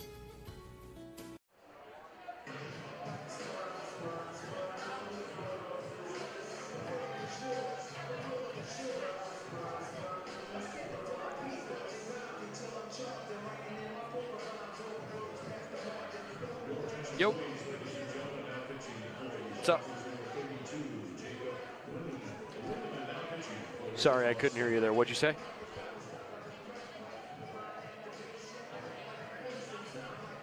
Bottom of the 8th inning, 4-0 UConn Huskies. And Jacob Lindemann takes over for the Shockers. Lindemann, the 5th different pitcher for Wichita State to work after Liam Eddy went the first 6. Calvin Marley, Miller Plyman, and Adam Stevenson all pitched in that 7th inning. And so now it's up to a young sophomore right-hander, Jacob Lindemann, out of Burlington, Wisconsin.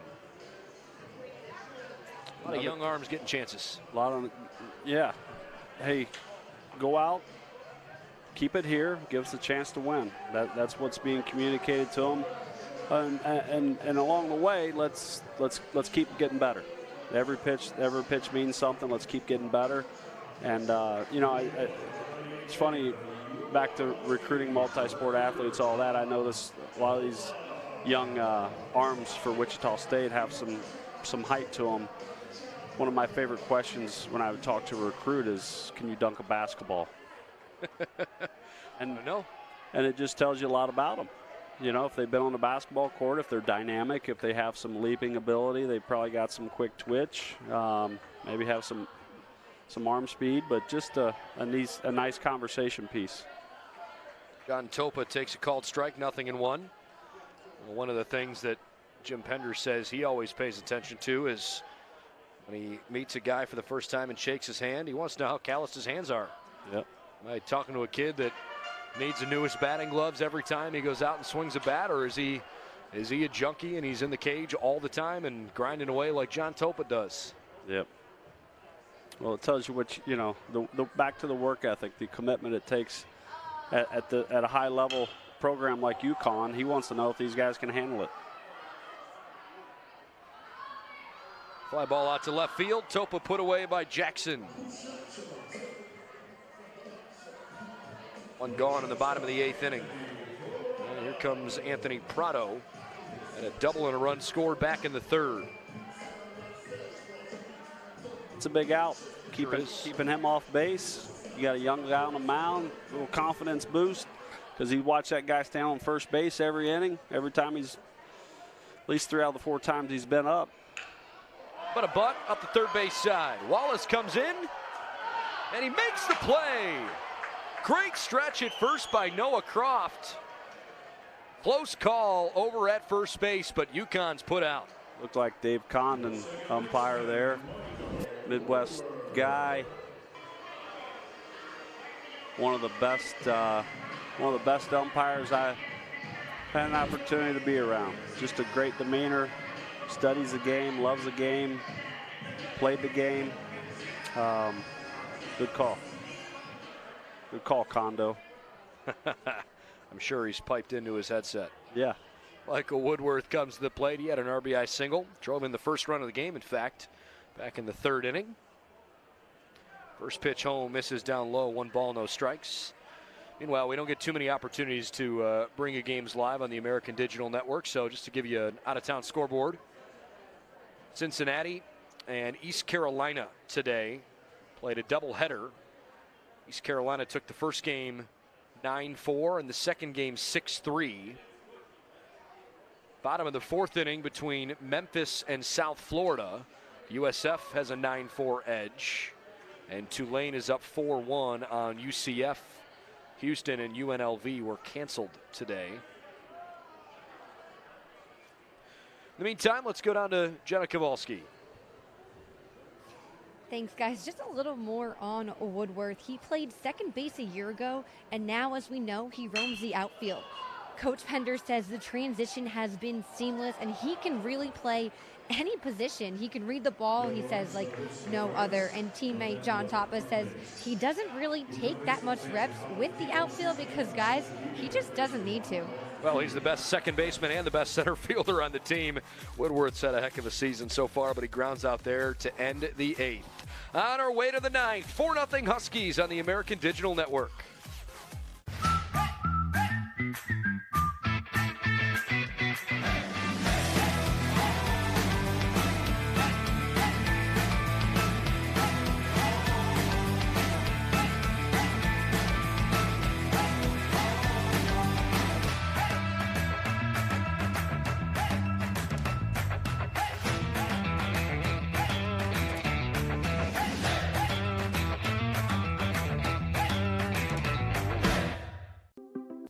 Power comes in all forms. Power is a big tackle, a big save, a clutch hit, or a game-winning shot. Power is also standing up for what is right. There is power in the sportsmanship that is displayed across the American. Power is respecting opponents, Officials, student athletes, coaches, and team representatives. Power is not tolerating racial or ethnic comments, profanities, or other improper actions while at the game. The American. Power for life. The American. Power for life. The American. Power for life.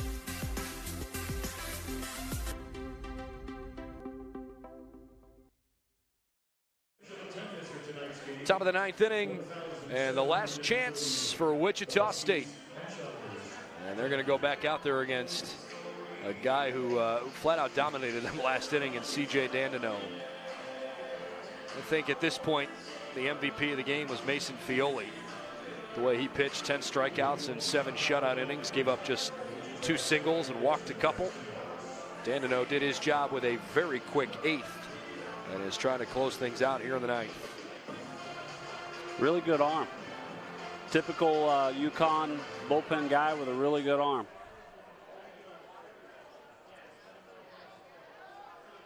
Well, Wichita State sends Paxton Wallace, Hunter Gibson, and Noah Croft, the scheduled hitters, to the plate. That is a hefty swing and a high fly ball out of play. 0-1.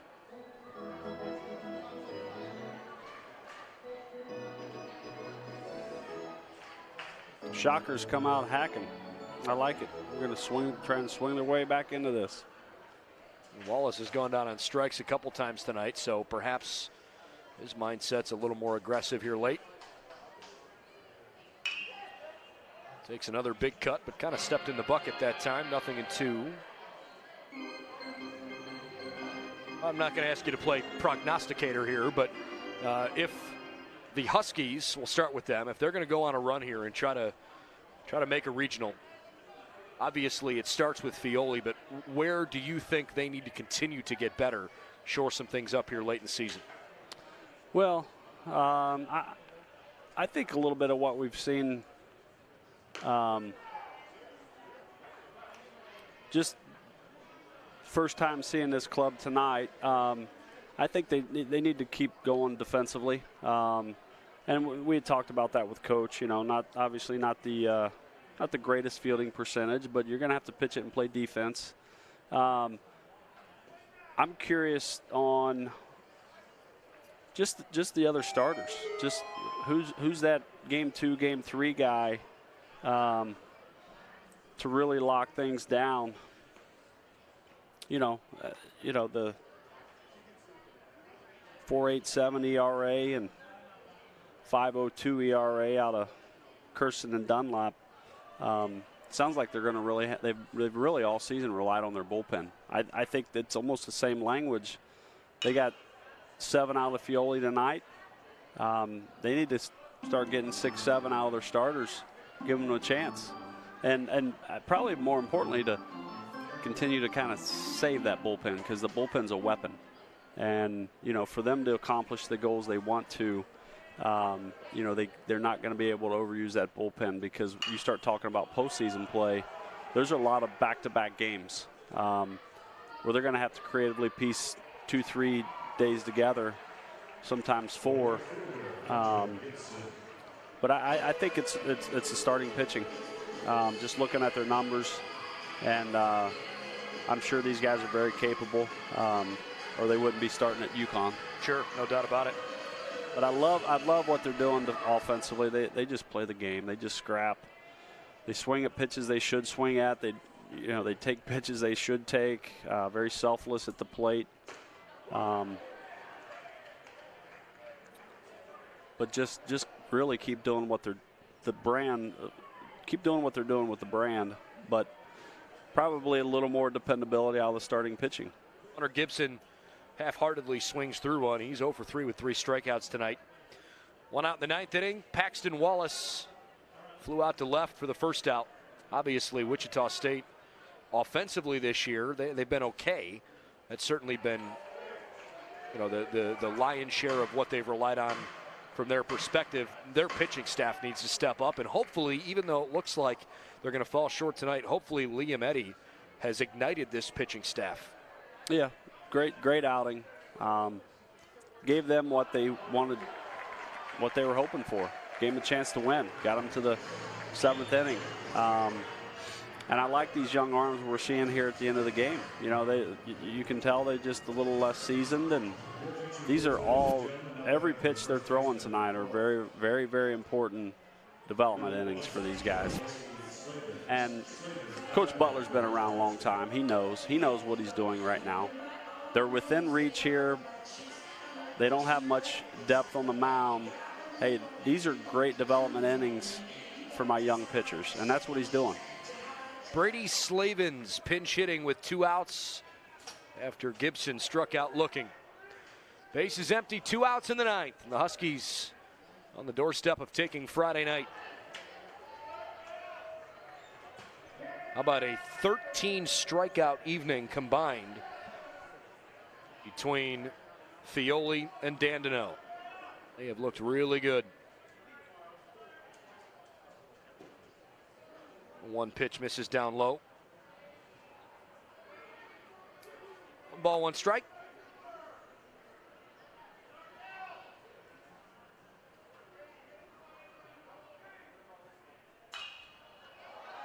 Good hack. Trying to put together a competitive at-bat after coming off the bench. Really appreciated the pace of the game from both dugouts of calling the game from the dugout and or the catchers, you know, get just the pace and flow of the game. Really appreciated it as a baseball guy.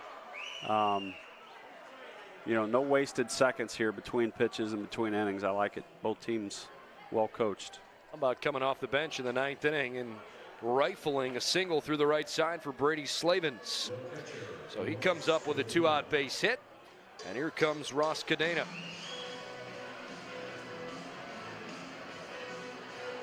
It's the first time that Dandino's blinked in his short outing. By the way, we hope you'll stick around for the end of our game, because when we finish up here, we will come back and have a couple interviews down on the field. I imagine we'll hear from head coach Jim Penders after the game. I think you'd be in a pretty good mood. Had a heck of an outing from Fioli. Season high 10 strikeouts. Looked a whole lot more like himself as a freshman and a sophomore than he had earlier this season.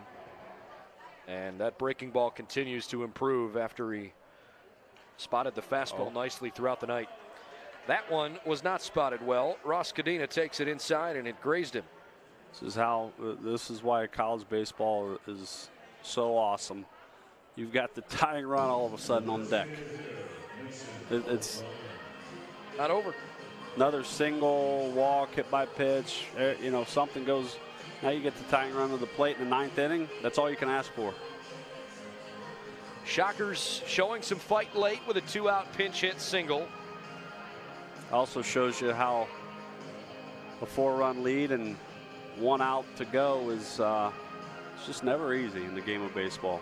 To tell you about the UConn staff here, that even though things got a little dicey, they chose not to come out to the mound because they saw the infielders kind of taking control and everybody sort of taking that under themselves. You crave that as a coach. You crave it as a coach, as a coaching staff, for these guys to pull together and figure it out. Figure out a way right here, calm him down, and reassure him.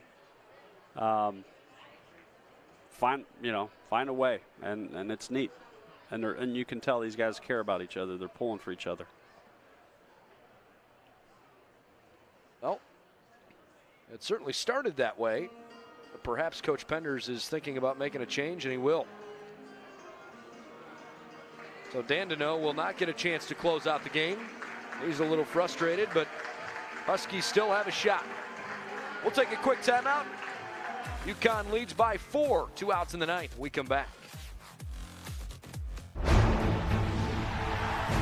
More than 7,000 student athletes rising to become champions in 22 different sports at 13 esteemed institutions across 11 states.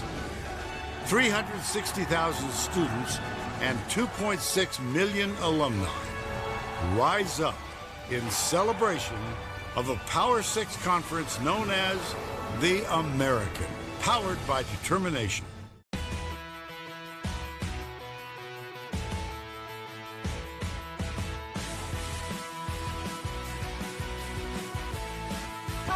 Scores 3 strikeouts in a row. Dominance for a 4th straight year. Cueso from 30. Unbelievable. And be able to celebrate this type of championship. There's the record breaker. They are the champions of the American. This is a classroom. This is a lab. This is a study break. This is our backyard. This is home. This is UConn. You know, the rain's starting to come down in Hartford, with the Huskies only 1 out away from closing out a victory. They moved up the start time to a 6 o'clock game when they anticipated that the rain would not come down until 10 or 11 o'clock this evening. And so Jacob Wallace, who's got 9 saves on the year, 2-1 with an ERA of 1. And he is their back-end bullpen guy for sure. He's got one mission here. Close this game, finish it off. Looks like he's pretty good at it. Yeah, you could probably say that. About 39 strikeouts in 27 innings with a minuscule 5 walks. He is a guy that pounds the strike zone for sure. And he's going to face Mason O'Brien. He's doing something right. Less than, or 1 hit every 2 innings. 1 walk every, whatever the math is there, every 6th inning. Yeah, 5 walks in 27 innings, basically 1 out of every 6. You're right. So the rain is coming down. It's not pouring, but it's raining hard enough. And you can see a whole bunch of radar guns behind that home plate area. A lot of scouts checking out both Fioli earlier and this guy right here, Jacob Wallace. Mason O'Brien, the hitter. He's walked, singled, and grounded out.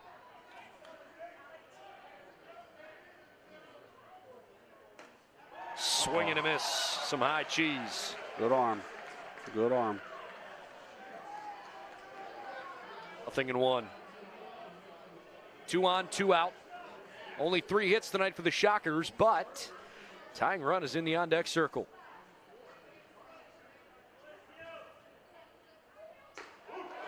Wow. Straight gas. 0-2. Another Yukon arm with a high-intensity delivery. I'm coming after you, and that's good. Mass Lowell right in his backyard. He touched 99 earlier this year on his way to Yukon. Fouls this one off. Still 0-2. And this is the kind of guy that Jim Penders has really prided himself on trying to find. Not guys that are always out at showcases, but sometimes guys that are in your own backyard. Jake Wallace came to their camp. He's got a great slider. He gave up a walk-off homer last weekend. He's got a chance to slam the door here and really grow from that. 0-2. This is the heater away. Fans don't like it, but it was definitely outside. Yeah. That's right where he wanted to throw it to. Yeah, he wanted it off the plate a little bit.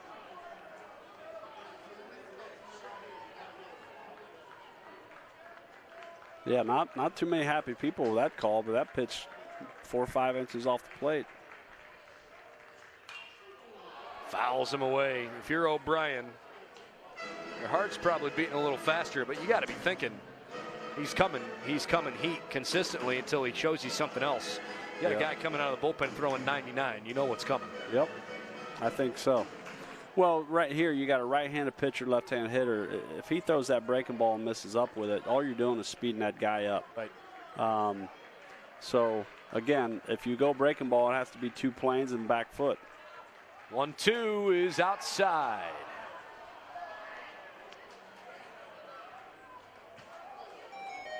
Looks like he overthrew that pitch just a little bit there. Got away from him. He wants to go home. He wants to send everybody home. Oh, now that it's raining, I think they all do. Yep. That one might have slipped out of his hand. Yep. He's overthrowing those last 2. He's got the adrenaline going. You don't think those radar guns behind home plate don't make a difference. He's amped up. He wants to load it up. He's amped up. So here's the part, though. You know, he goes in and one of those last 2 pitches, throws a strike, gets a ground ball or something, game over. He's conserving his pitch count in case they need him for tomorrow. That was actually ball 4 there. Sure was.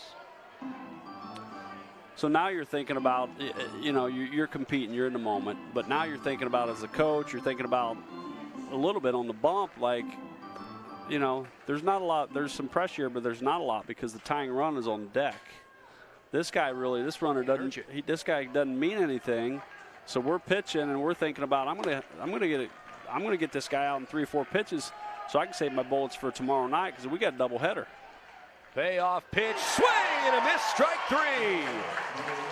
Wallace strikes out the last batter of the night.